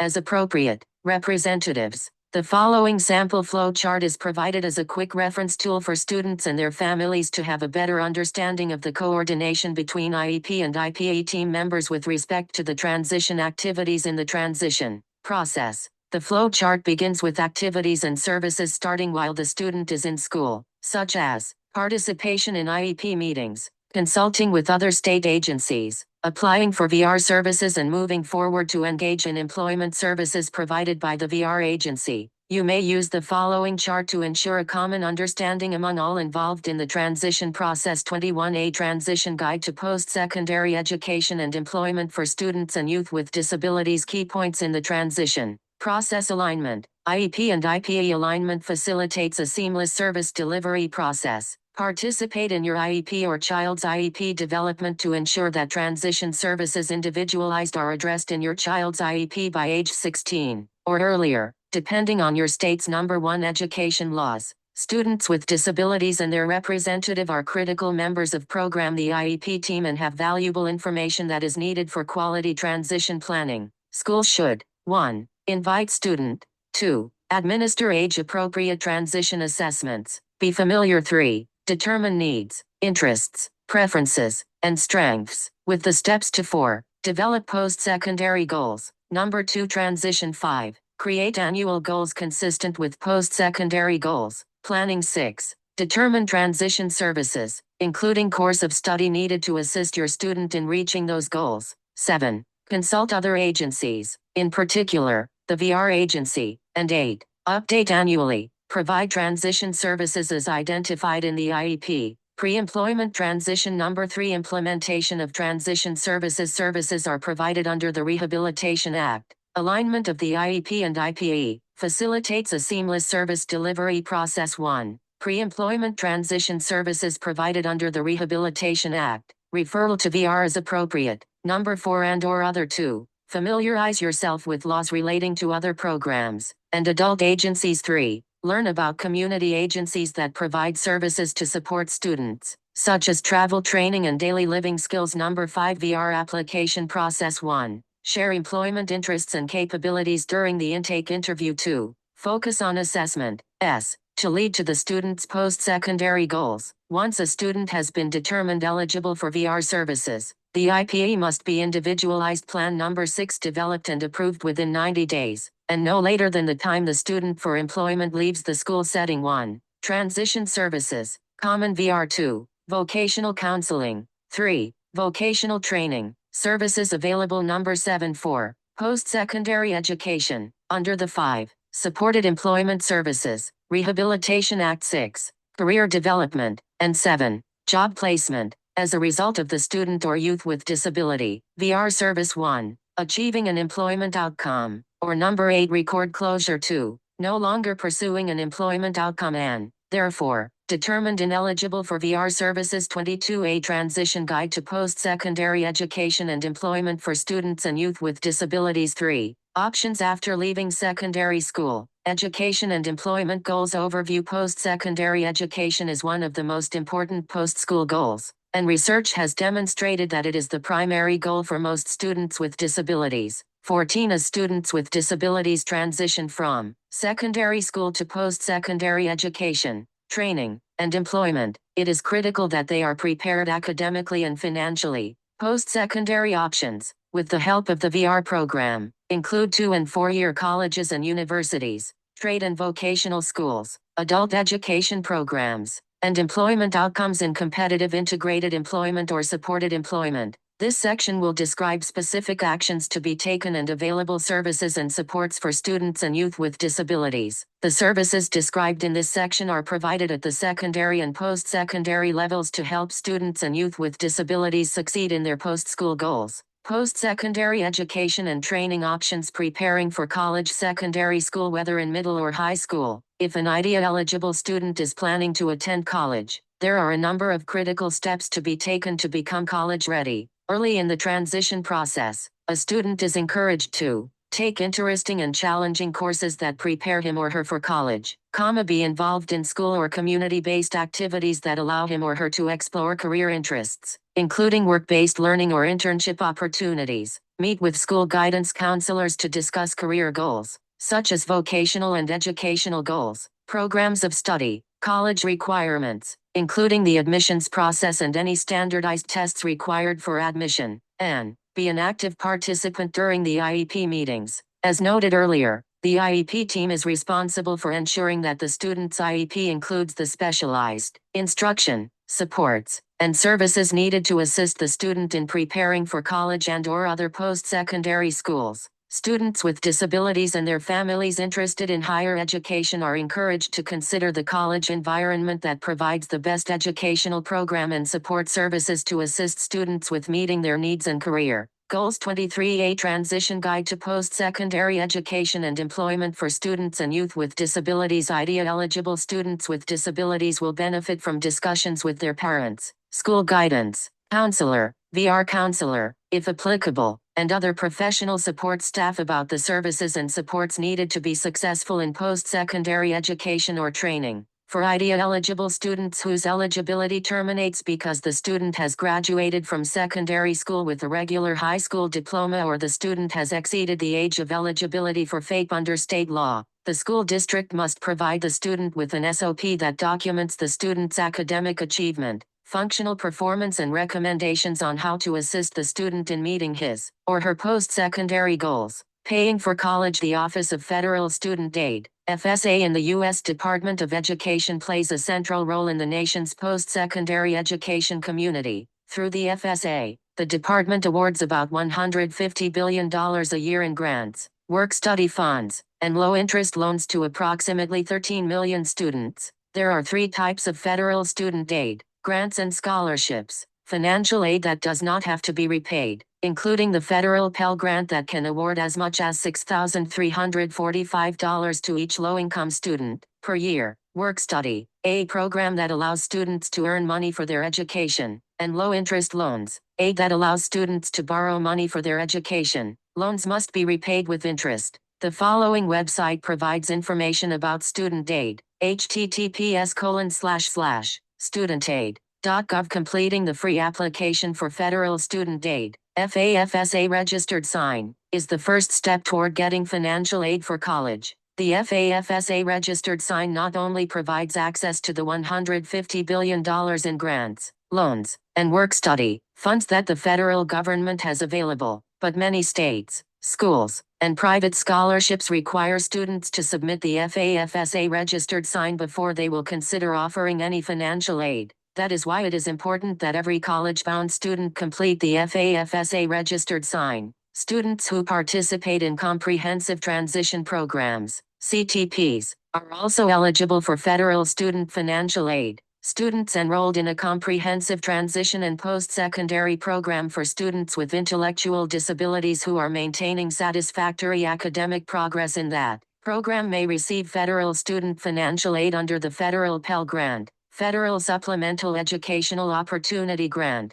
or federal work-study programs. Choosing the right college is a big investment in time, money, and effort. Therefore, it is important to research and understand the types of schools, tuition and costs, programs available, student enrollment, and a variety of other important factors when choosing the right school. When researching potential college programs, Students and their families are advised to work closely with the Disability Support Services DSS office on campus to discuss disability-related concerns and needs. And 24A Transition Guide to Post-Secondary Education and Employment for Students and Youth with Disabilities. The disability-related support services available to students at that post-secondary school. Many DSS offices empower, support, and advocate for students with disabilities to achieve their goals by providing access to education and other programs through the coordination of appropriate accommodations and academic adjustments, assistive technology, alternative formats, and other support.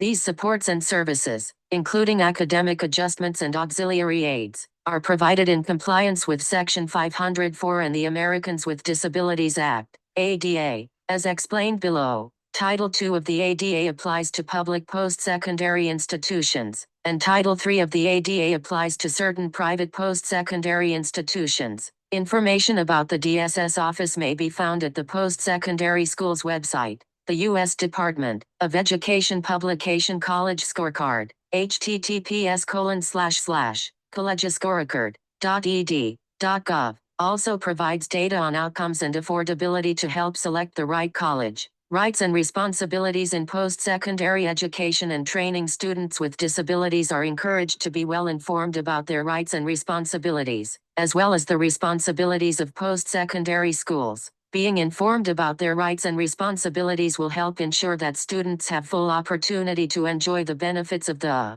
post-secondary education experience without disruption or delay. A post-secondary student with a disability is not entitled to the same services and supports that the student received in high school, while students with disabilities are entitled to comprehensive supports under the FAPE requirements of IDEA or Section 504, as applicable. While in high school, they are no longer entitled to FAPE under IDEA or Section 504 if they graduate secondary school with a regular high school diploma. At the post-secondary level, Section 504 prohibits discrimination on the basis of disability by recipients of federal financial assistance, and Title II prohibits discrimination on the basis of disability by public entities, regardless of receipt of federal funds. 15. Note that if the post-secondary institution is a private college or university that is not a religious entity, it would be covered by Title III of the ADA. Title III. The Department of Education does not enforce the Title III rights of post-secondary students with disabilities.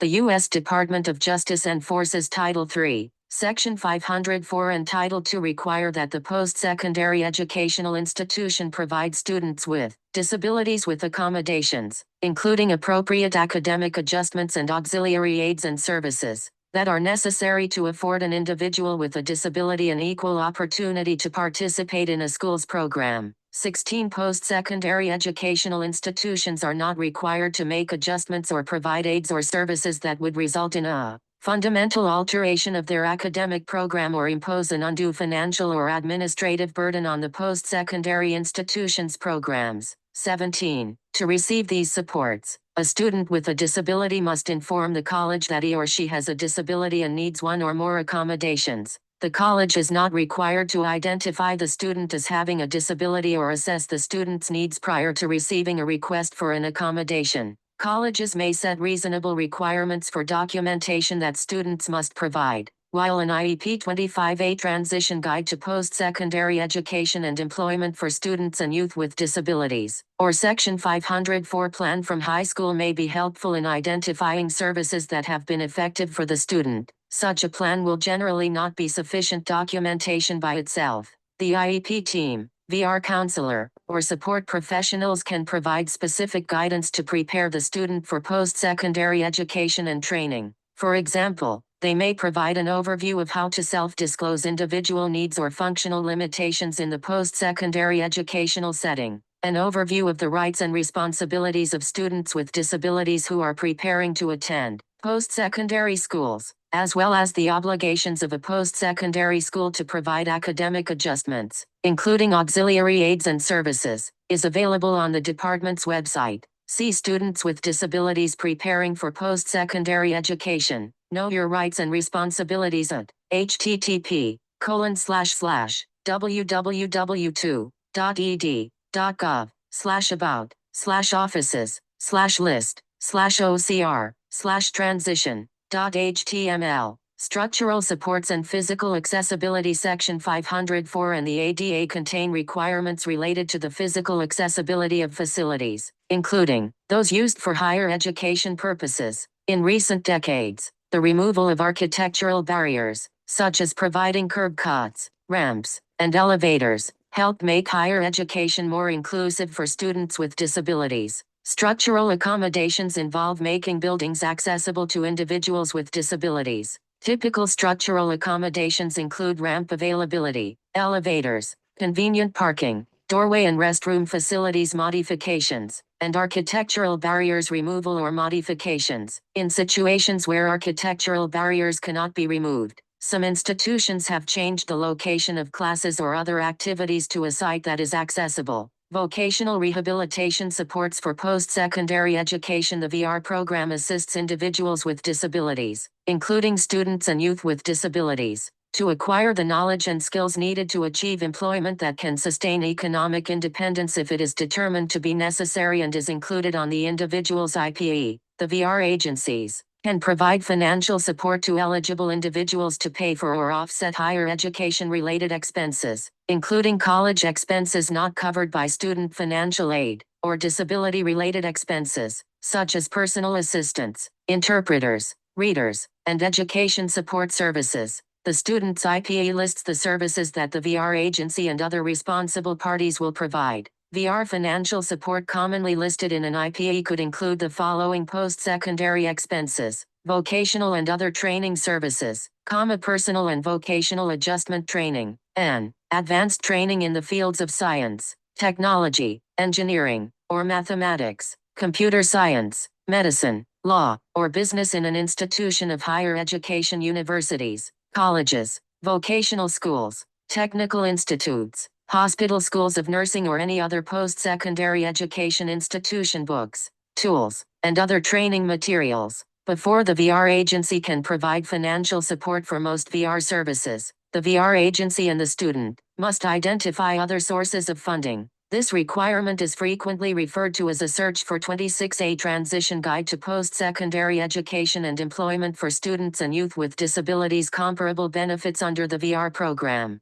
With respect to the provision of training, including post-secondary education at an I, both the VR counselor and student or representative, as appropriate, must make every effort to secure grant assistance from other sources to pay for that training prior to the VR agency providing financial support. Pell Grants are identified as grant assistance through the FAFSA registered sign and would be included in a search for comparable benefits. However, scholarships or awards based on merit or student loans do not count as grant assistance. For purposes of searching for comparable benefits, under the VR program, the VR program does not require a student to apply for merit-based scholarships or awards or apply for student loans. If a student accepts a merit-based scholarship that is restricted to specific costs, such as tuition, fees, room and board, the VR program will take that reduction in expenses into consideration when calculating the amount it could pay to assist the student in order to avoid duplication in funding.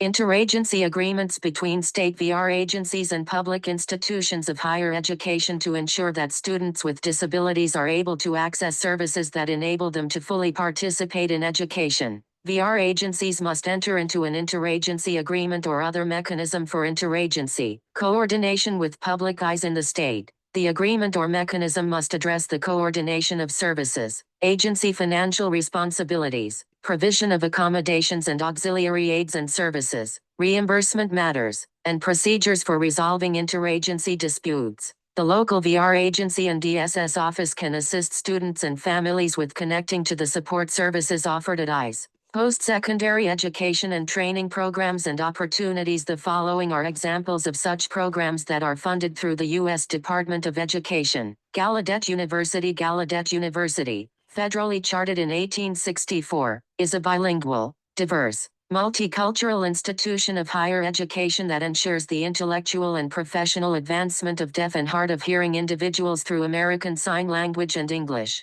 Deaf and hard of hearing undergraduate students can choose from more than 40 majors leading to a Bachelor of Arts or a Bachelor of Science degree. To learn more, you may visit https://www.gallaudet.edu/.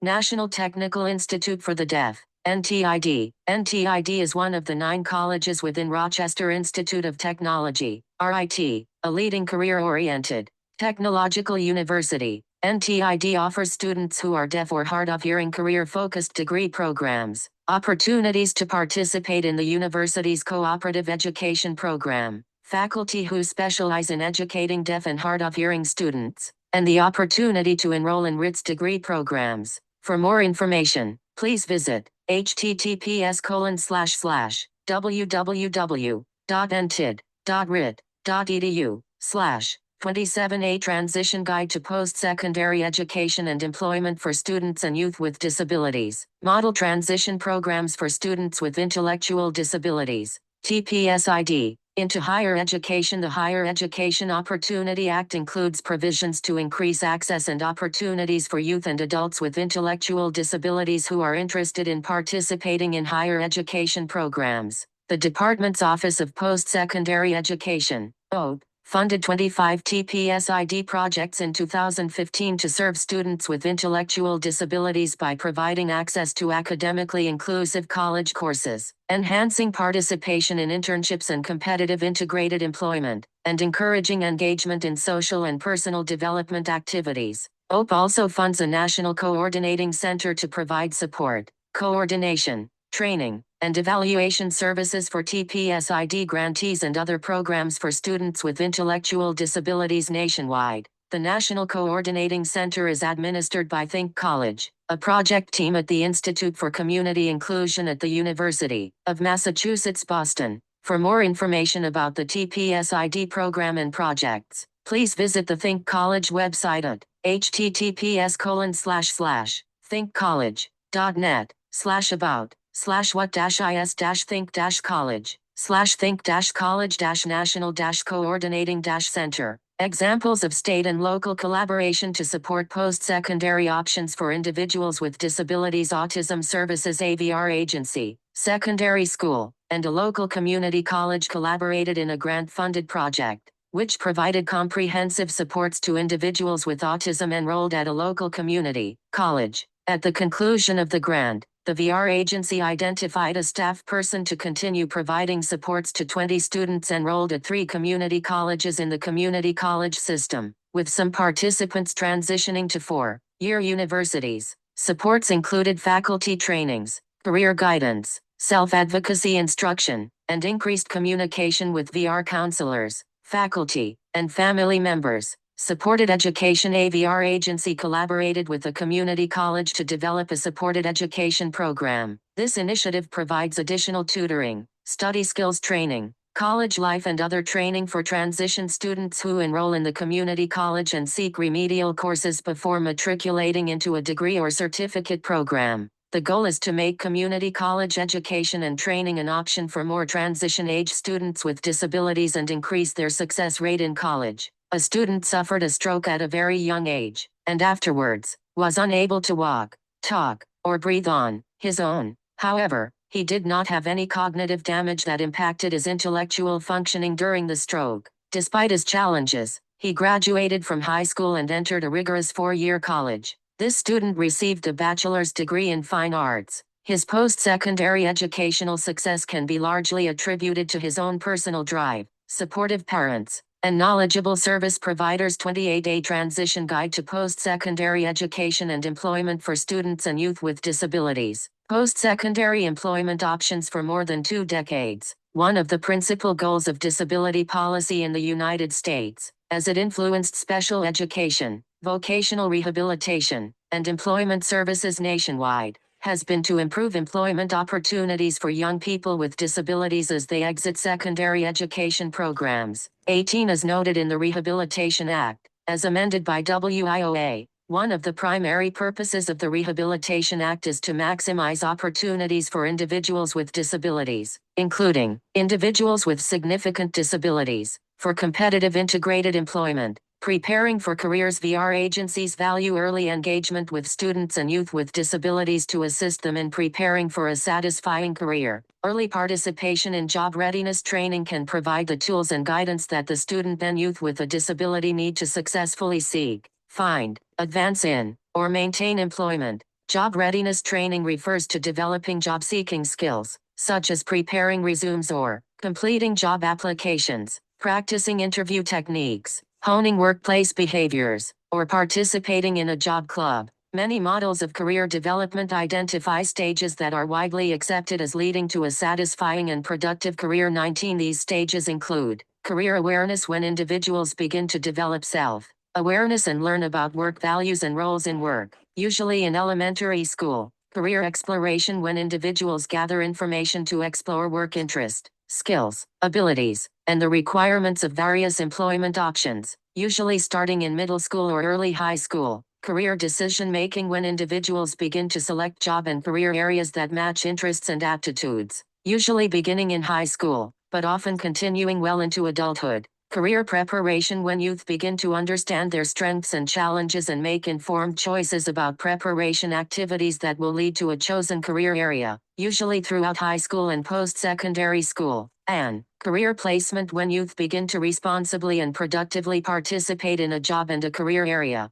VR counselors have specialized training to assist the youth in developing an IPE. The VR counselor gathers as much information as possible about the youth's work history, education and training, abilities and interests, rehabilitation needs, and possible career goals. In gathering the information, the counselor will first look to existing information to assist in both VR eligibility determination and plan development. VR agencies, CEs, community rehabilitation programs, and other community partners work together to provide a range of resources to facilitate the objectives and goals of the IPE 29A Transition Guide to Post-Secondary Education and Employment for Students and Youth with Disabilities. The following work opportunities and options assist students and youth with disabilities to achieve their desired career goals. On-the-job training as a path to employment. On-the-job training, OJT, is one type of community-based work experience that is often associated with an existing job opportunity. Through OJT, an individual learns a specific skill taught by an employer in the work environment. OJT offers an opportunity for the individual to be hired at the conclusion of the training period. A VR counselor and a student or youth with a disability often use the OJT approach as a career exploration opportunity or work experience to obtain entry-level work skills. This training is designed to be short-term and offers a paid or unpaid work experience. VR counselors identify and arrange for the OJT with employers, and frequently provide transportation or other employment-related services and supports while the individual is participating in OJT. Additional information about community-based work experiences is discussed in Section 1 of this guide. Types of employment outcomes authorized under the Rehabilitation Act. When developing the IPE, the student or youth with the disability may choose from any employment goal that meets the definition of an employment outcome for purposes of the VR program. This means the employment goal must be one in competitive integrated employment, including customized employment and self-employment or supported employment. Each of these options is discussed in more detail below.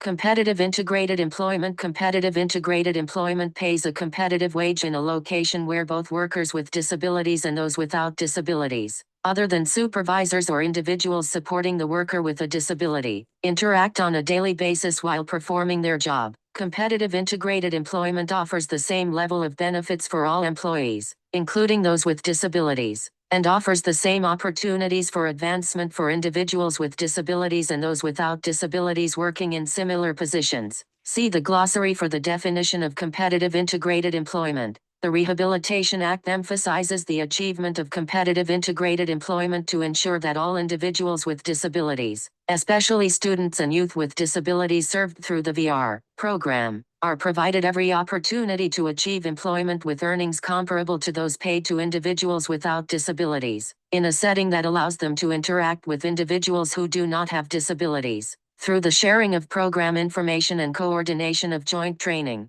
VR program and school staff can explore and identify transition-related services, such as work-based learning, dual enrollment programs, and competitive integrated employment or supported employment opportunities for students exiting school. WIOA amendments to the Rehabilitation Act build on this effort by emphasizing that individuals with disabilities, especially students and youth with disabilities, are given the opportunity to train and work in 30A Transition Guide to Post-Secondary Education and Employment for Students and Youth with Disabilities. Competitive integrated employment or supported employment Both school and VR program staff are now responsible for providing documentation of completion of specific services and actions prior to referring a student with a disability to sub-minimum wage employment. School officials are responsible for providing the VR agency documentation of completion of appropriate transition services under IDEA, consistent with the confidentiality requirements of the Family Educational Rights and Privacy Act.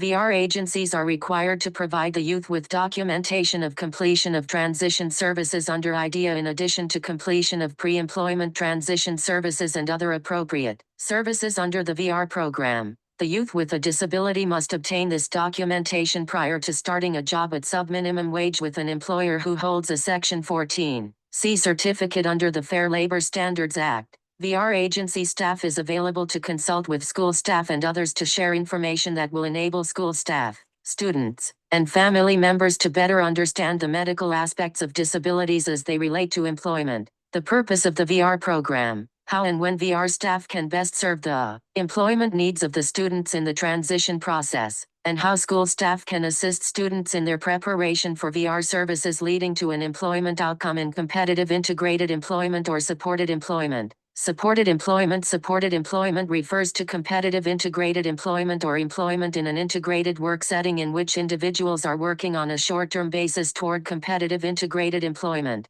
Supported employment services, including job coaching, are designed for individuals with the most significant disabilities who need ongoing support services because of the nature and severity of their disability in order to perform the work involved. A job coach provides intensive training and ongoing support to an individual to learn and perform job tasks at the work site, to teach and reinforce acceptable work behaviors, and to develop positive working relationships with his or her co-workers. As needed, the job coach is able to develop individualized accommodation tools for use on the job, such as picture albums of the sequence of steps in a job or communication aids for individuals with speech or hearing deficits. See the glossary for the definition of supported employment. As the student or youth with a disability learns and demonstrates progress in these areas, the job coach decreases the support and time spent with the individual on the job. The job coach makes follow-up or check-in visits on the job site to determine if the individual is performing well on the job and to provide additional job coaching when job tasks change, or the student or youth needs repeated training on a particular task. Sometimes, the job coach, family member, or youth will identify a co-worker who can provide assistance rather than the job coach. This assistance offers natural support for the individual while working. 31A Transition Guide to Post-Secondary Education and Employment for Students and Youth with Disabilities. A natural support approach refers to enhancing or linking individuals to existing social supports in the work environment that are available either informally from co-workers and peers on the job, or formally from supervisors and company-sponsored employment programs. Natural workplace support approaches require more intensive efforts up front to link the employee to available support since the approach does not rely on the continuing presence of the job coach. 20. However, when there is no natural support available and the individual needs ongoing support services, a family member or another agency, such as developmental disabilities, Medicaid, or the VR agencies provides the job coaching or other services. Other services frequently include transportation, daily living, or counseling services relating to attendance or arriving to work on time. Ongoing support services needed by an individual to maintain a job, such as job placement follow-up, counseling, and training, are considered extended services. These services are identified on the IPE, along with the service provider that will fund and provide these services. VR agencies may provide extended services to a youth with the most significant disability for a period up to 4 years or until the youth turns 25 years old. See the glossary for the definition of extended services. Customized employment. While supported employment matches the individual with a position and trains him or her to perform the essential tasks in that position, customized employment designs or tailors job tasks to meet the individual's interests, skills, and capabilities, as well as the needs of the employer. Customized employment is accomplished by using various strategies, including customizing a job description based on current employer needs or on previously unidentified and unmet employer needs, developing a set of job duties, a work schedule and job arrangement, and specifics of supervision including performance evaluation and review, and determining a job location. using a professional representative chosen by the individual, or if elected self-representation, to work with an employer to facilitate placement, and providing services and supports at the job location. Examples of individuals in customized employment across the country are included in customized employment works everywhere. You may go to the website to learn more. https://www.dol.gov Audit Documents Vignette V3 Blue 508 Final PDF Self-employment Self-employment refers to an individual working for him or herself and being responsible for earning his or her own income from a trade or business rather than working for an employer and being paid a salary or wage. 32A Transition Guide to Post-secondary education and employment for students and youth with disabilities. A student or youth with a disability could choose self-employment in a particular business that matches his or her career strengths and interests. Individuals choose self-employment for many reasons, whether it is to work in or out of the home in order to meet family care responsibilities, or to control work schedules or to meet their accessibility needs. The range of occupations for self-employment is vast. For example, individuals with disabilities may choose to be a self-employed certified public accountant, medical billing services provider, comic book artist, or lunch cart operator, among many other options. VR agencies offer services and guidance to assist a student or youth with a disability to prepare for self-employment, such as training or startup costs for their business. Typically, the VR counselor will recommend that the individual develop a business plan that includes a market analysis supporting the self-employment venture, the individual's work role in the business, anticipated income based on local market information, identification of the support services needed, and the tools, equipment or supplies needed and their cost. In many cases, the VR counselor refers the student or youth to local community organizations that provide technical assistance to develop the business plan or pay for the development of a business plan. The student or youth and the VR counselor will use the collected information to identify the objectives and goals in their IPE. Conclusion: know your options to plan. A range of options is available for students to use in achieving their educational and career aspirations. Students, family members, educators, VR counselors, and other support professionals are encouraged to know about available post-secondary opportunities and services to properly plan and prepare a youth with a disability for adult life. 33A Transition Guide to Post-Secondary Education and Employment for Students and Youth with Disabilities. 4. Supporting student-made decisions. Preparation for adult life. Overview: successful post-school transition is most likely to happen when students are actively engaged in their own transition planning. To engage students, families, IEP teams, VR professionals, and other support professionals should set high expectations, use a person-centered planning approach, support the students or youth's social and emotional learning, provide the student or youth with support to make their decisions, and counsel the student and their representative to make informed choices. This section presents key elements of supported decision-making and describes the practice of informed choice to assist students and youth with disabilities in their decisions for adult life. This section also contains references to resources that will aid students in achieving their life goals. Setting high expectations for secondary school students with disabilities. Expectations play a critical role to success in employment and post-secondary educational settings. Low expectations are often cited as significant barriers to academic and career achievement for students with disabilities. 21. For example, the Government Accountability Office, GAO,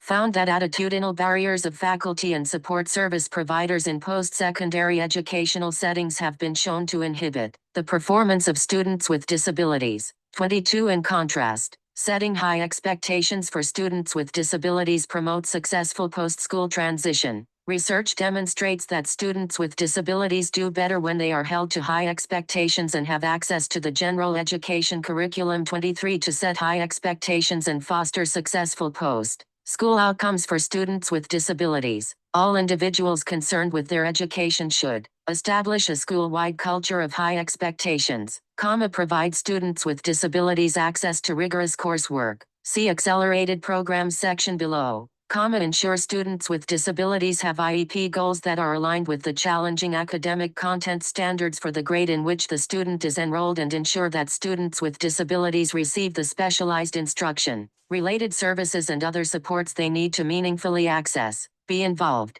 and make progress in the general education curriculum. 34A Transition Guide to Post-Secondary Education and Employment for Students and Youth with Disabilities, provides students with disabilities the opportunity to access college and career-ready standards and assessments, and ensure educators have the tools and resources necessary to support success. 24-person centered planning when developing the IEP or the IPE. Planning is centered on the interests, strengths, skills, and needs of the student or youth with disability. Person-centered approaches include in the planning process individuals who have a deep knowledge of the student's academic and social history, view the student as an individual rather than as a diagnosis or disability, use everyday language in transition planning rather than professional jargon, and ensure that goals are developed based on the student's unique strengths, interests, and capacities. Addressing students' social and emotional needs. It is important to address the social and emotional needs of students with disabilities to ensure that they have the skills needed to be successful in a post-secondary educational setting or workplace. Students with disabilities who have well-developed social skills are more likely to be able to successfully navigate employment,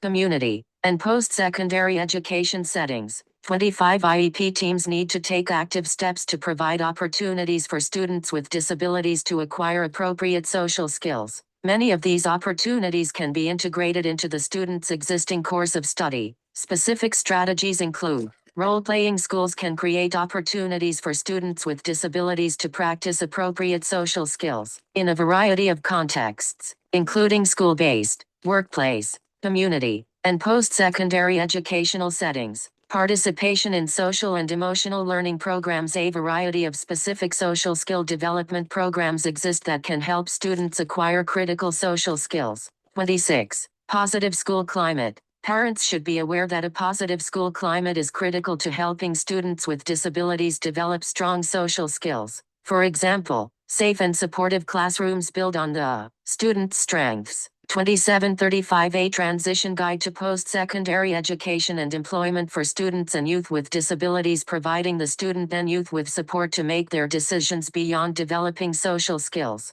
It is crucial for students with disabilities to understand and acquire the skills for self-determination during high school to ensure success in post-secondary education and the workplace. 28 Students with strong self-advocacy skills who understand and fully participate in the development of their IEP and SOP have better transition outcomes. 29 Key characteristics of self-determination are the ability to speak for yourself, self-advocacy, solve problems, set goals, make decisions, possess self-awareness, and exhibit independence. 30 Schools help students develop self-determination skills when they support students in establishing their own transition goals, including post-secondary education, career, and independent living goals. Ensure that students are actively involved in IEP meetings and understand their IEPs, including their specialized instruction and related services, the accommodations they receive for instruction and assessments, if applicable, and supplementary aids and services to facilitate their education in the least restrictive environment.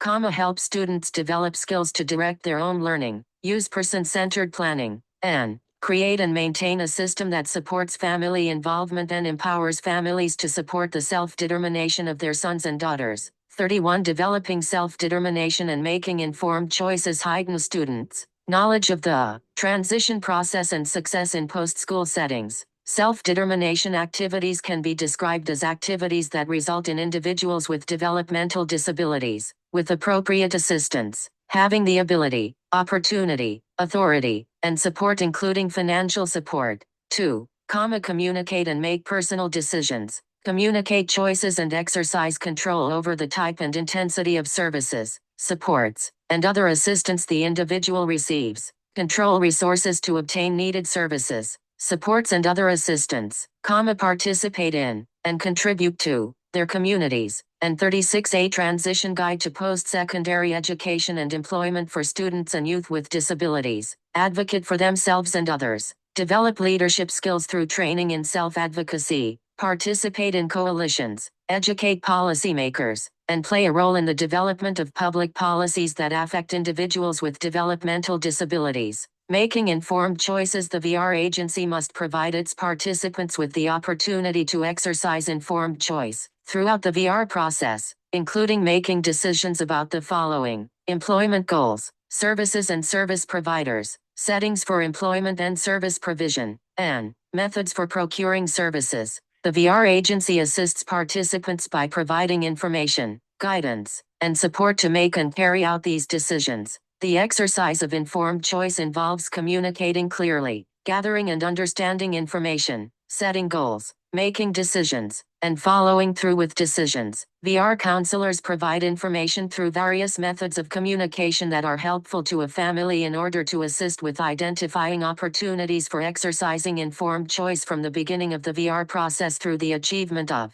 an employment outcome. Parameters of informed choice. While the Rehabilitation Act emphasizes the importance of the individuals, including the students or youths, ability to exercise informed choice throughout the VR process, the Rehabilitation Act requires the VR agencies to ensure that the availability and scope of informed choice is consistent with the VR agency's responsibilities for the administration of the VR program. Such requirements impose parameters that affect the exercise of informed choice. It is generally the responsibility of the VR counselor to inform the individual about relevant requirements, available options for developing the IPE and for exercising informed choice to assure that the individual understands the options. As appropriate, the VR counselor encourages the participation of family members and others in the VR process. Parental consent, age of majority, supported decision-making and guardianship outreach to parents, family members, caregivers, and representatives plays a critical role in the transition process. For students who receive services under Part B of IDEA, states may transfer parental rights to the student when he or she reaches the age of majority under state law, except for a student who has been determined to be incompetent under state law. The age of majority is the age that a state sets for a minor to become an adult and assume legal responsibility for himself/herself and all decisions that accompany that, e.g., financial, medical, educational. 32 in most states. This is age 18. To learn more about the age of majority, visit https://www.parentsinterhub.org/age-of-majority-parent guide. At the time a student reaches the age of majority, if parental rights have transferred to the student under state law, the school district must provide any notice required by Part B of IDEA to both the 37A Transition Guide to Post-Secondary Education and Employment for Students and Youth with Disabilities student and the parents. Once parental rights transfer to the student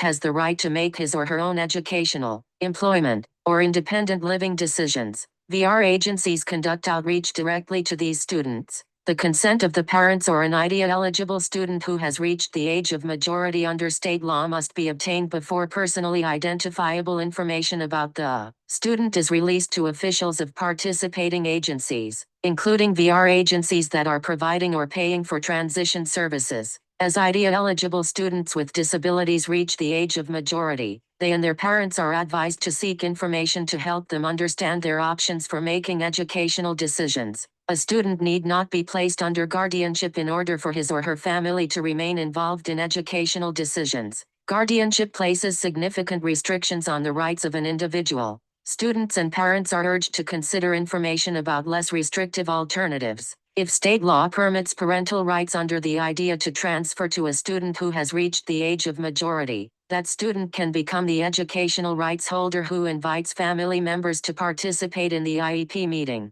If the adult student does not want to have that role, he or she can execute a power of attorney authorizing a family member to be the educational decision maker. Alternatively, if a student prefers not to execute a power of attorney, a supported decision-making arrangement can be established consistent with applicable state procedures, in which the parents, or other representatives, assist the student in making decisions. 33 Unlike under guardianship, the student remains an autonomous decision-maker in all aspects of his or her life. To learn more about supported decision-making, visit http://www.supporteddecisionmakering.org/.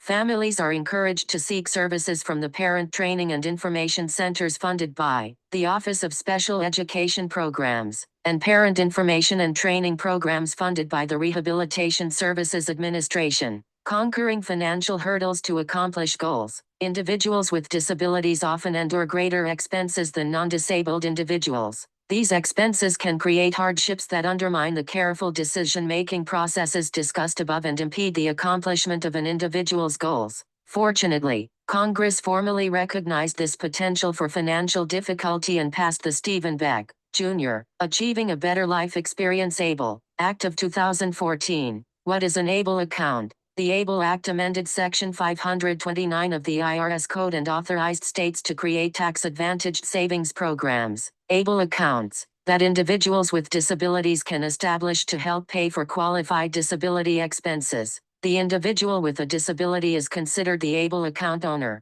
Who is eligible for an ABLE account? ABLE accounts can be established for anyone with a disability, at any age, as long as the onset of that disability occurred before age 26. If this age requirement is met and the individual is also already receiving SSI and/or SSDI benefits through the Social Security Administration, then he/she automatically 38A Transition Guide to Post-Secondary Education and Employment for Students and Youth with Disabilities qualifies for an ABLE account. If the individual is not already receiving those benefits, then he/she can still qualify for the account if the individual obtains a letter from a licensed physician. See 26 U.S.C. Section 529A, E. 2. For more specific eligibility information. The individual with a disability who will benefit from the account is the account owner, though other designated individuals may establish the account on the individual's behalf. How does it work? Contributions into ABLE accounts are made with post-tax dollars and may not, except in specific circumstances, exceed $15,000 per year in the aggregate.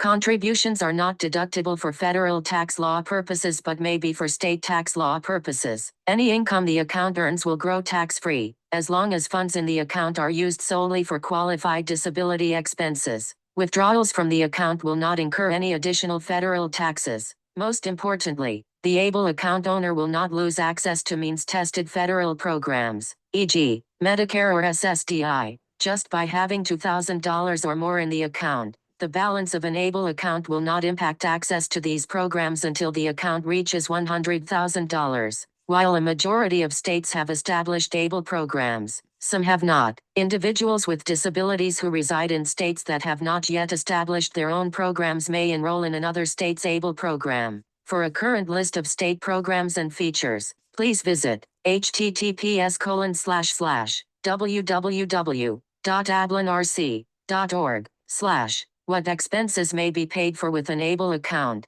An ABLE account may be used to pay for all qualified disability expenses. The Act defines qualified disability expenses as any expenses related to the eligible individual's disability and which are made for the benefit of that individual. The ABLE Act does not list specific costs, but notes that qualifying expenses can be for education, housing, transportation, employment training and support, assistive technology and personal support services, health prevention and wellness, financial management and administrative services, legal fees, expenses for oversight and monitoring, funeral and burial expenses, but also for other expenses consistent with the purpose of the ABLE Act. For more information about the ABLE Act and ABLE accounts, visit the ABLE National Resource Center website at https://www.ablenrc.org. Conclusion. Student empowerment advances career decision-making. Teaching self-determination and exercising informed choice are not practices limited to the most able youth with disabilities. Schools can help foster self-determination and VR agencies can enhance career decision-making to assist youth with disabilities, including those with the most significant complex or lifelong intellectual or developmental disabilities,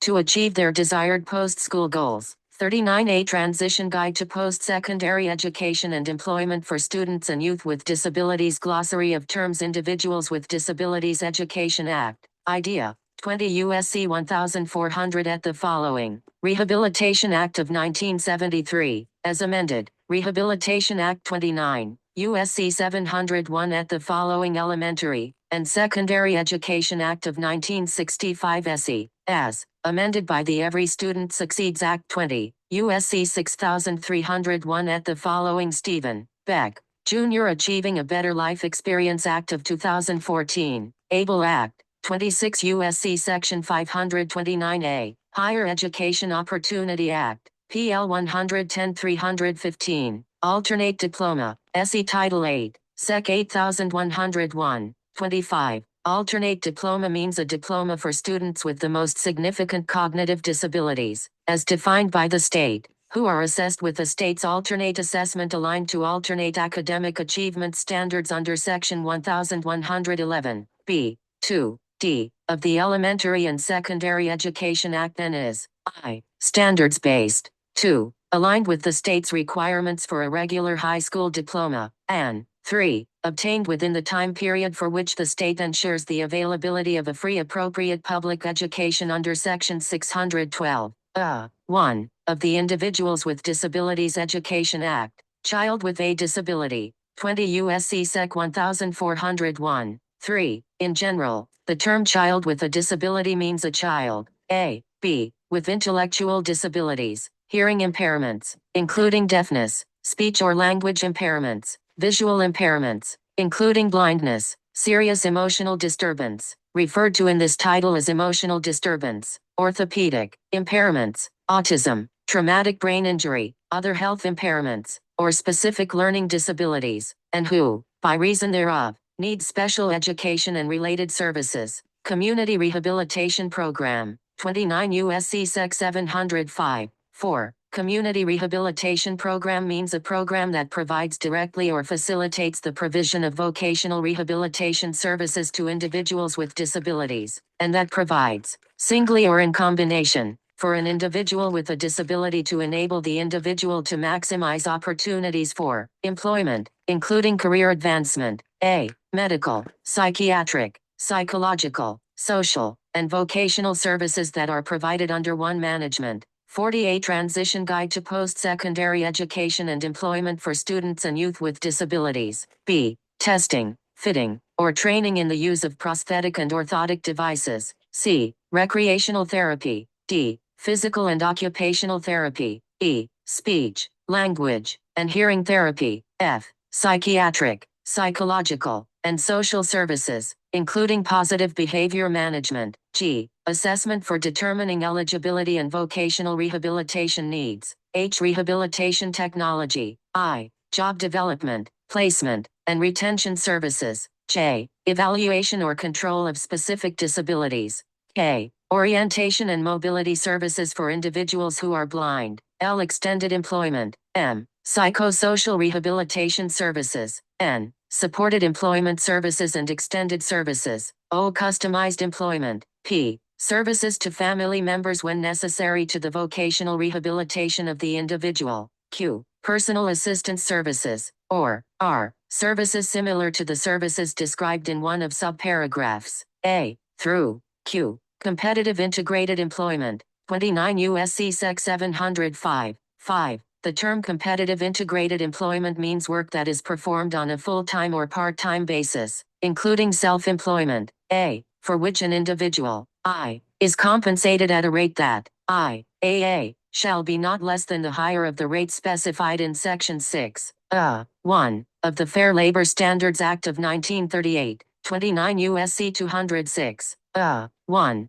or the rate specified in the applicable state or local minimum wage law, and BB, is not less than the customary rate paid by the employer for the same or similar work performed by other employees who are not individuals with disabilities, and who are similarly situated in similar occupations by the same employer and who have similar training, experience, and skills, or 2, in the case of an individual who is self-employed, yields an income that is comparable to the income received by other individuals who are not individuals with disabilities, and who are self-employed in similar occupations or on similar tasks and who have similar training, experience, and skills, and 2, is eligible for the level of benefits provided to other employees. 41A Transition Guide to Post-Secondary Education and Employment for Students and Youth with Disabilities. B. C. That is at a location where the employee interacts with other persons who are not individuals with disabilities, not including supervisory personnel or individuals who are providing services to such employee to the same extent that individuals who are not individuals with disabilities and who are in comparable positions interact with other persons, and that, as appropriate, presents opportunities for advancement that are similar to those for other employees who are not individuals with disabilities and who have similar positions. Customized employment, 29 U.S.C. Sec. 705, 7. Customized employment means competitive integrated employment for an individual with a significant disability that is based on an individualized determination of the strengths, needs, and interests of the individual with a significant disability, is designed to meet the specific abilities of the individual with a significant disability and the business needs of the employer, and is carried out through flexible strategies, such as a. Job exploration by the individual, b. Working with an employer to facilitate placement, including customizing a job description based on current employer needs or on previously unidentified and unmet employer needs. 2. Developing a set of job duties, a work schedule and job arrangement, and specifics of supervision, including performance evaluation and review, and determining a job location. Employment outcome,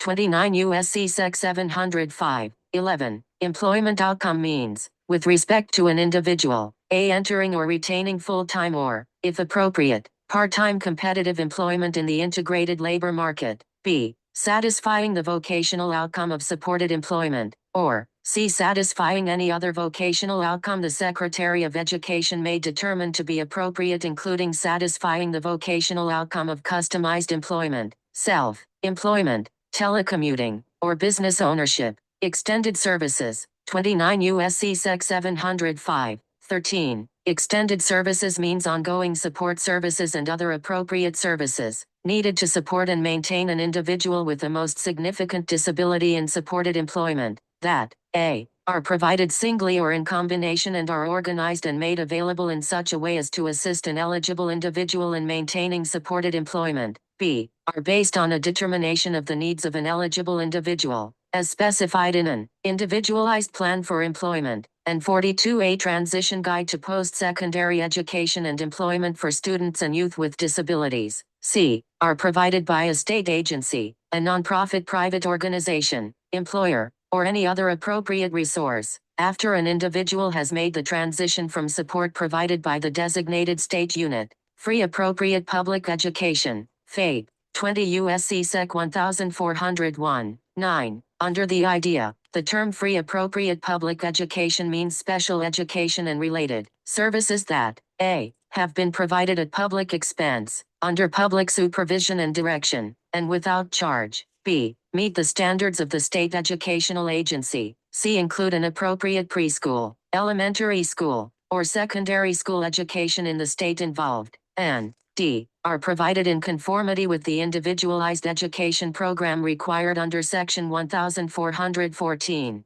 d. of this title, under the U.S. Department of Education's regulations implementing Section 504 of the Rehabilitation Act, 34 CFR Section 104.33, b. 1. 2. Appropriate education is the provision of regular or special education and related aids and services that I. Are designed to meet individual educational needs of persons with disabilities as adequately as the needs of persons without disabilities are met, and 2. Are based upon adherence to procedures that satisfy the requirements of Section 104.34, 104.35, and 104.36. Implementation of an IEP developed in accordance with the IDEA is one means of meeting this standard. Individualized Education Program, IEP 20 U.S.C. Sec. 1401, 14. The term Individualized Education Program or IEP means a written statement for each child with a disability that is developed, reviewed, and revised in accordance with Section 614,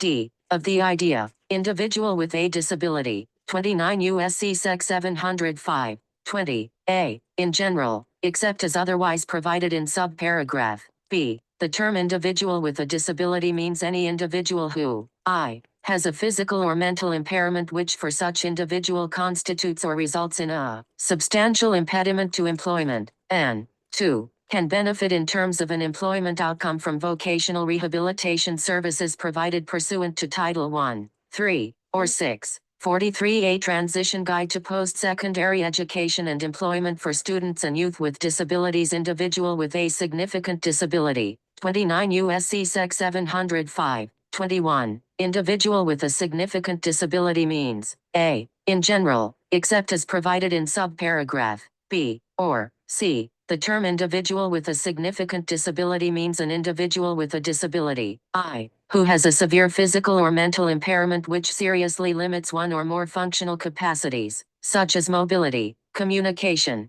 self-care, self-direction, interpersonal skills, work tolerance, or work skills, in terms of an employment outcome. 2. Whose vocational rehabilitation can be expected to require multiple vocational rehabilitation services over an extended period of time. And 3. Who has one or more physical or mental disabilities resulting from amputation, arthritis, autism, blindness, burn injury, cancer, cerebral palsy, cystic fibrosis, deafness, head injury, heart disease, hemiplegia, hemophilia, respiratory or pulmonary dysfunction, intellectual disability, mental illness, multiple sclerosis, muscular dystrophy, musculoskeletal disorders, neurological disorders, including stroke and epilepsy, paraplegia, quadriplegia, and other spinal cord conditions, sickle cell anemia, specific learning disability, end-stage renal disease, or another disability or combination of disabilities determined on the basis of an assessment for determining eligibility and vocational rehabilitation needs described in subparagraphs A and B of paragraph 2, to cause comparable substantial functional limitation. Independent individuals representative, applicants representative, 29 U.S.C. Sec. 705, 22. The terms individuals representative and applicants representative mean a parent, a family member, a guardian, an advocate, or an authorized representative of an individual or applicant, respectively. Least restrictive environment or LRE, 20 U.S.C. Sec. 1412, 5a. Least restrictive environment or LRE means that, to the maximum extent appropriate, children with disabilities, including children in public or private institutions or other care facilities, are educated with children who are not disabled, and that special classes, separate schooling, or other removal of children with disabilities from the regular educational environment occurs only if the nature or severity of the disability is such that education in regular classes with the use of supplementary aids and services cannot be achieved satisfactorily.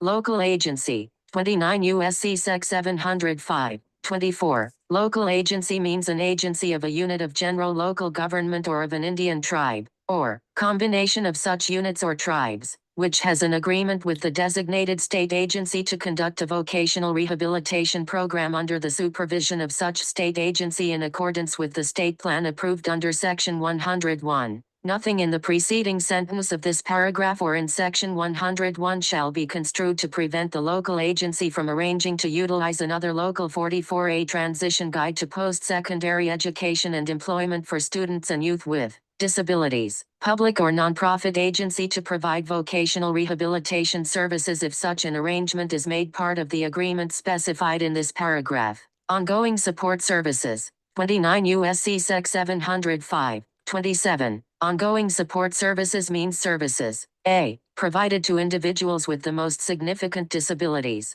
B. Provided, at a minimum, twice monthly, I. To make an assessment, regarding the employment situation, at the worksite of each such individual in supported employment, or, under special circumstances, especially at the request of the client, off-site, and 2. Based on the assessment, to provide for the coordination or provision of specific intensive services, at or away from the worksite, that are needed to maintain employment stability, and C. Consisting of I. A particularized assessment supplementary to the comprehensive assessment described in paragraph 2. B. 2. The provision of skilled job trainers who accompany the individual for intensive job skill training at the worksite. 3. Job development, job retention, and placement services. I. Social skills training. V. Regular observation or supervision of the individual. V. Follow-up services such as regular contact with the employers, the individual's representatives, and other appropriate individuals,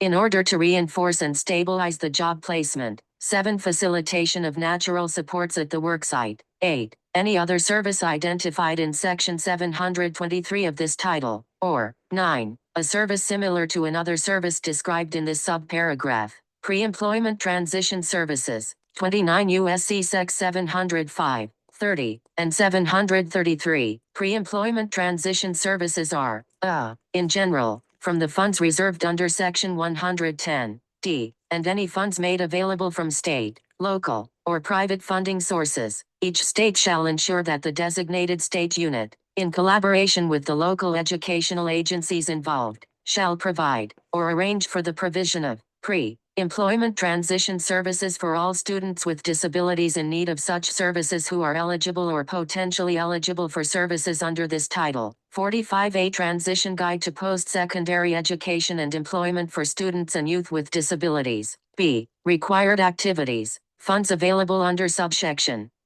shall be used to make available to students with disabilities described in subsection 1. Job exploration counseling. 2. Work-based learning experiences, which may include in-school or after-school opportunities, or experience outside the traditional school setting, including internships, that is provided in an integrated environment to the maximum extent possible. 3. Counseling on opportunities for enrollment in comprehensive transition or post-secondary educational programs at institutions of higher education. 4. Workplace readiness training to develop social skills and independent living. And 5. Instruction in self-advocacy, which may include peer mentoring. See authorized activities. Funds available under subsection and remaining after the provision of the required activities described in subsection B may be used to improve the transition of students with disabilities, described in subsection from school to post-secondary education or an employment outcome by 1. Implementing effective strategies to increase the likelihood of independent living and inclusion in communities and competitive integrated workplaces.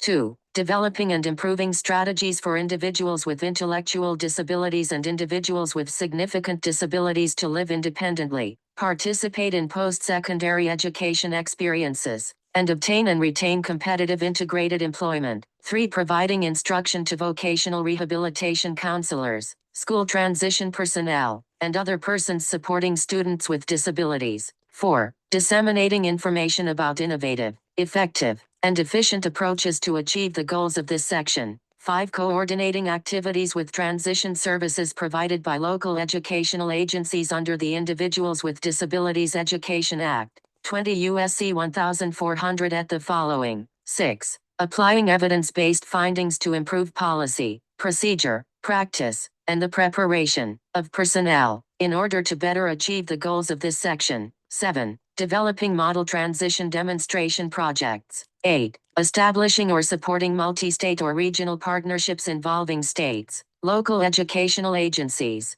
designated state units, developmental disability agencies, private businesses, or other participants to achieve the goals of this section. And 9. Disseminating information and strategies to improve the transition to post-secondary activities of individuals who are members of traditionally unserved populations. Sec. 113 Rehabilitation Act of 1973 46A Transition Guide to Post-Secondary Education and Employment for Students and Youth with Disabilities. D. Pre-employment transition coordination. Each local office of a designated state unit shall carry out responsibilities consisting of 1, 2, 3, 4. Attending individualized education program meetings for students with disabilities, when invited, working with the local workforce development boards, one-stop centers, and employers to develop work opportunities for students with disabilities, including internships, summer employment and other employment opportunities available throughout the school year, and apprenticeships. Work with schools, including those carrying out activities under Section 614, D. 1,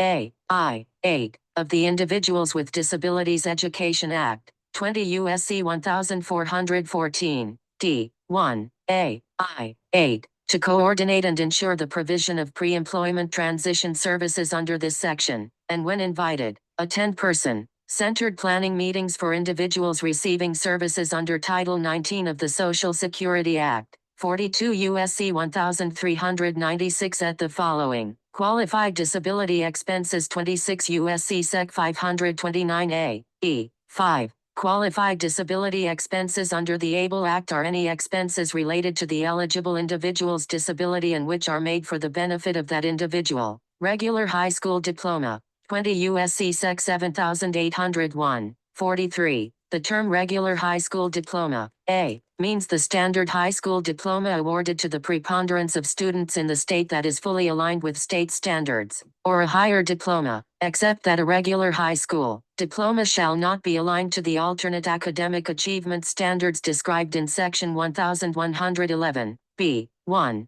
E, and B, does not include a recognized equivalent of a diploma, such as a general equivalency diploma, certificate of completion, certificate of attendance, or similar lesser credential. Related services. 20 U.S.C. Sec 1401, 26. A. In general, the term related services means transportation, and such developmental, corrective, and other supportive services including speech-language pathology and audiology services, interpreting services, psychological services, physical and occupational therapy, recreation, including therapeutic recreation, social work services, school nurse services designed to enable a child with a disability to receive a free appropriate public education as described in the individualized education program of the child, counseling services, including rehabilitation counseling, orientation and mobility services, and medical services, except that such medical services shall be for diagnostic and evaluation purposes only, as may. 47A Transition Guide to Post-Secondary Education and Employment for Students and Youth with Disabilities be required to assist a child with a disability to benefit from special education, and includes the early identification and assessment of disabling conditions in children. B. Exception: the term does not include a medical device that is surgically implanted, or the replacement of such device. The individual terms used in this definition are defined at 34 CFR Section 300.34. Secondary school, 20 U.S.C. Sec. 1401, 27. Secondary school means a nonprofit day or residential school, including a public secondary charter school, that provides secondary education, as determined under state law, except that it does not include any education beyond grade 12. Special education, 20 U.S.C. Sec. 1401, 29. Special education means specially designed instruction, at no cost to the parents, to meet the unique needs of a child with a disability, including a. Instruction conducted in the classroom, in the home, in hospitals and institutions, and in other settings, and b. Instruction in physical education, student with a disability, 29 U.S.C. Sec. 705, 37. Student with a disability means, in general, an individual with a disability who, I2, AA, is not younger than the earliest age for the provision of transition services under Section 614, D, 1, A, I, 8, of the Individuals with Disabilities Education Act, 20 U.S.C. 1414, D, 1, A, I, 8, or, BB. If the state involved elects to use a lower minimum age for receipt of pre-employment transition services under this act, is not younger than that minimum age, and AA is not older than 21 years of age, or BB, if the state law for the state provides for a higher maximum age for receipt of services under the Individuals with Disabilities Education Act, 20 U.S.C. 1400 at the following, is not older than that maximum age, and is eligible for, and receiving, special education or related services under Part B of the Individuals with Disabilities Education Act, 20 U.S.C. 1411 at the following, or, is an individual with a disability.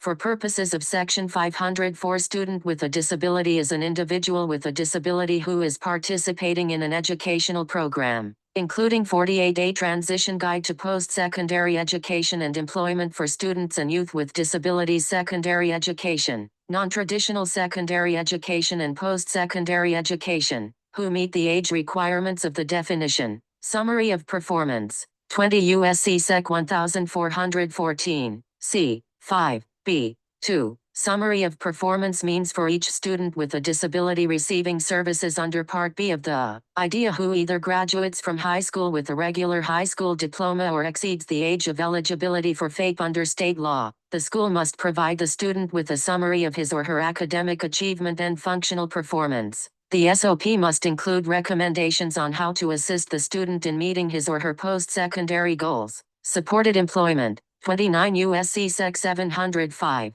38. The term supported employment means competitive integrated employment, including customized employment, or employment in an integrated work setting in which individuals are working on a short-term basis toward competitive integrated employment that is individualized and customized consistent with the strengths, abilities, interests, and informed choice of the individuals involved. For individuals with the most significant disabilities, A.I., for whom competitive integrated employment has not historically occurred, or 2. For whom competitive integrated employment has been interrupted or intermittent as a result of a significant disability, and B. Who, because of the nature and severity of their disability, need intensive supported employment services and extended services after the transition described in paragraph 13. C. In order to perform the work involved. Supported employment services. 29 U.S.C. Sec. 705, 39. Supported employment services means ongoing support services, including customized employment,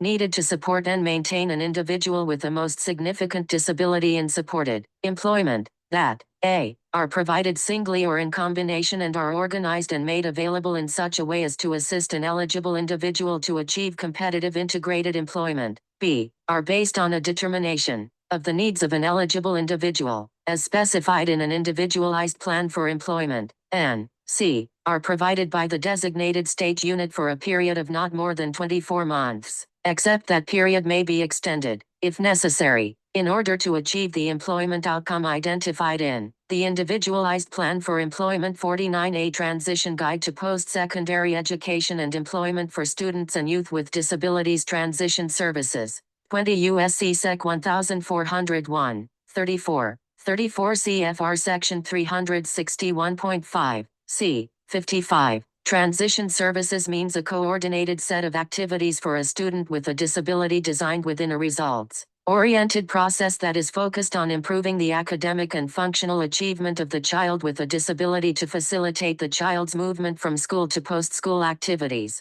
including post-secondary education, vocational education, integrated employment including supported employment, continuing and adult education, adult services, independent living, or community participation. The coordinated set of activities is based on each student's needs, taking into account the student's strengths, preferences and interests, and includes instruction, related services, community experiences, the development of employment and other post-school adult living objectives, and, if appropriate, the acquisition of daily living skills and provision of a functional vocational evaluation. Youth with a disability. Youth with a disability means, A. In general means an individual with a disability who, I. Is not younger than 14 years of age, and 2. Is not older than 24 years of age. 29 U.S.C. Sec. 705, 42. 58 Transition Guide to Post-Secondary Education and Employment for Students and Youth with Disabilities Endnotes 1 Pacer Center Incorporated, 2001. Parent Tips for Transition Planning, PHPC 80, retrieved from http://www.asec.net/archives/transition/parent%20 tips%20 for %20 transition.pdf.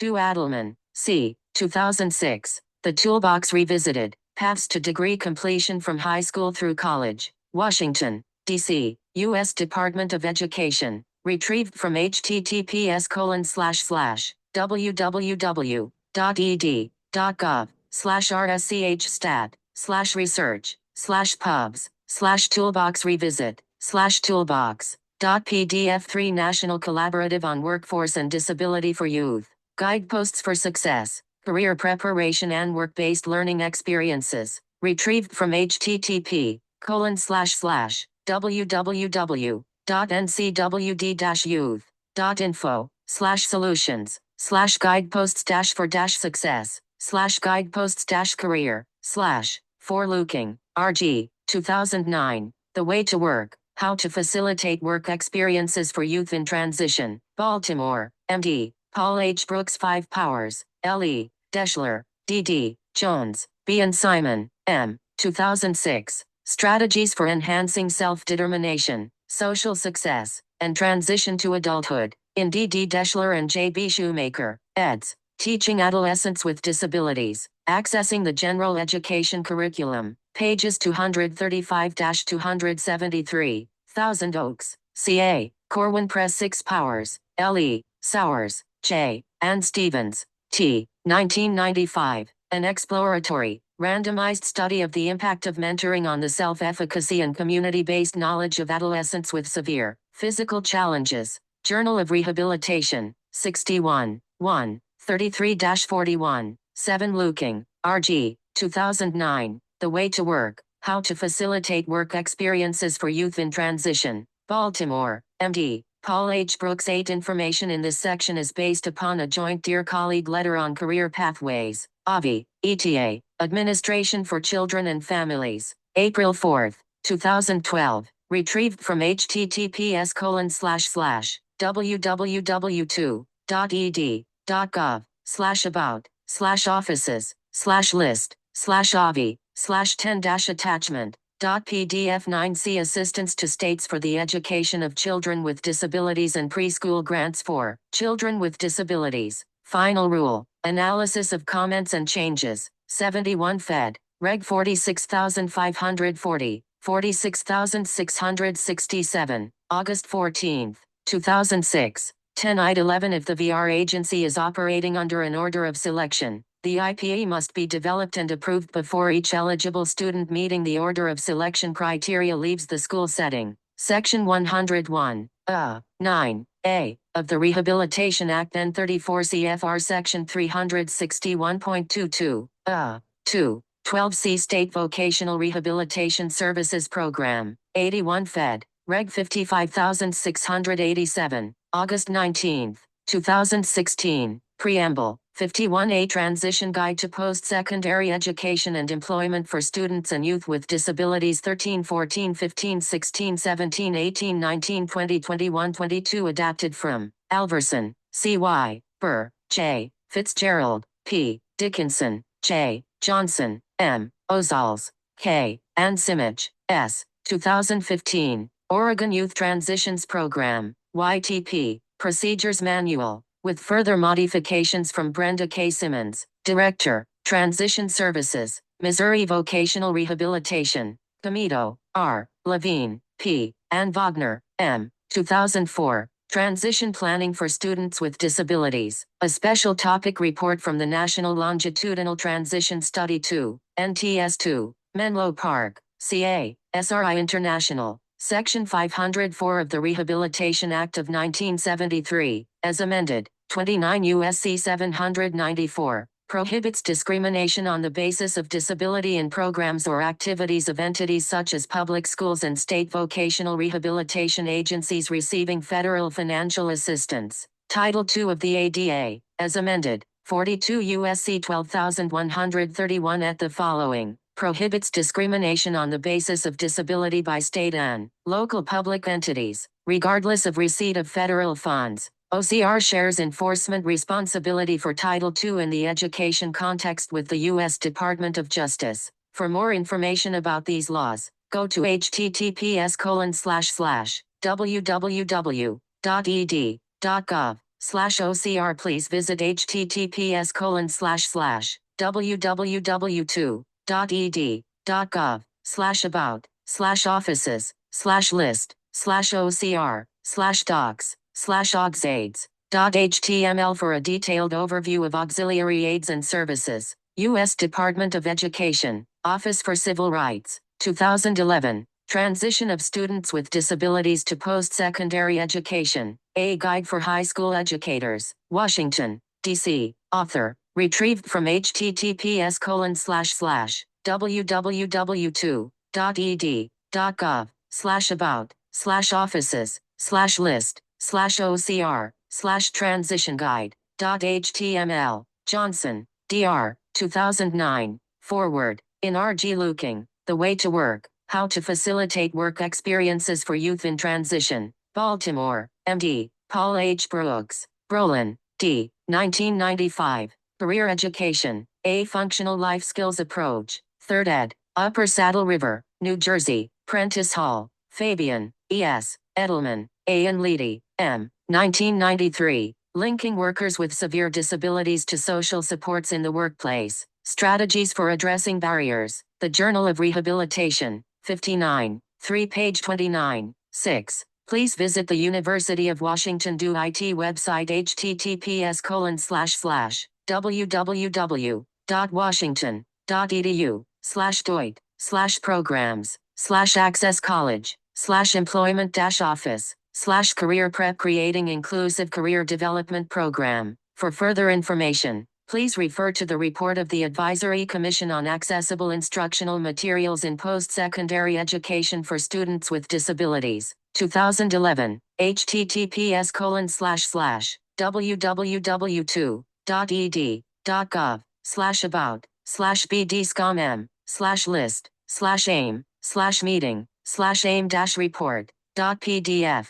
For further information, 52A Transition Guide to Post-Secondary Education and Employment for Students and Youth with Disabilities 23-24-25. In enacting the IDEA Amendments of 2004, Congress recognized that research and experience has demonstrated that the education of children with disabilities can be made more effective by having high expectations for such children and ensuring their access to the general education curriculum in the regular classroom, to the maximum extent possible, in order to I. Meet developmental goals, and, to the maximum extent possible, the challenging expectations that have been established for all children, and 2. Be prepared to lead productive and independent adult lives, to the maximum extent possible. Section 601, c. 5a, of the IDEA, as the graduation rates for children with disabilities continue to climb, providing effective transition services to promote successful post-school employment or education is an important measure of accountability for children with disabilities.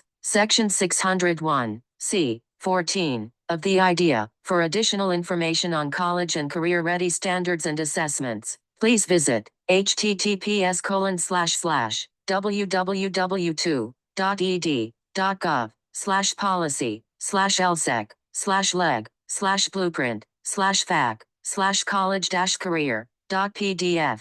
For strategies regarding how to improve the learning of all students, please visit the Ed Swift Schools website, http://www.swiftschools.org/Bremer, C.D. and Smith, J. 2004, Teaching Social Skills, National Center on Secondary Education and Transition Information Brief, 3, 5, retrieved from http://www.ncset.org/publications/viewed c.asp. id equals 1749. 26 I-27. Please visit the U.S. Department of Education's Guiding Principles, a resource guide for improving school climate and discipline. For additional strategies, https://www.ed.gov/policy/gen/school-discipline/guiding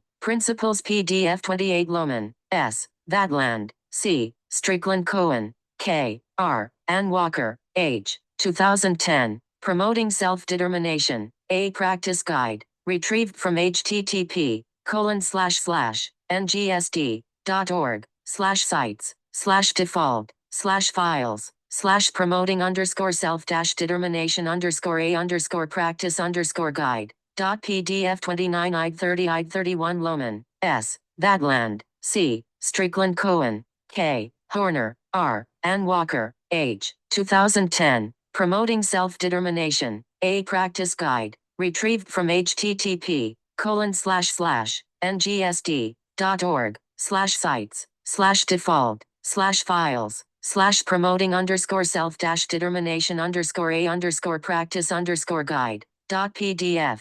Please visit the U.S. Department of Education's Parent and Training Information, PTI, Centers for additional information on how parents can become more involved in developing student self-determination. www.ed.gov/parents/needs/spect/resources.html32 Center for Parent Information and Resources, October 2015. Getting ready for when your teen reaches the age of majority, a parent's guide, retrieved from https://www.ed.gov/parents/needs/spect/resources.html32 www.parentscenterhub.org/age-of-majority-parent guide 53A Transition Guide to Post-Secondary Education and Employment for Students and Youth with Disabilities 33. Note also that under IDEA, states must establish procedures for appointing the parent of an IDEA-eligible student, or if the parent is not available, another appropriate individual, to represent the educational interests of the student throughout the period of the child's eligibility under Part B of IDEA. If, under state law, a student who has reached the age of majority but has not been determined to be incompetent, can be determined not to have the ability to provide informed consent with respect to the student's educational program. 54 ED's mission is to promote student achievement and preparation for global competitiveness by fostering educational excellence and ensuring equal access. www.ed.gov52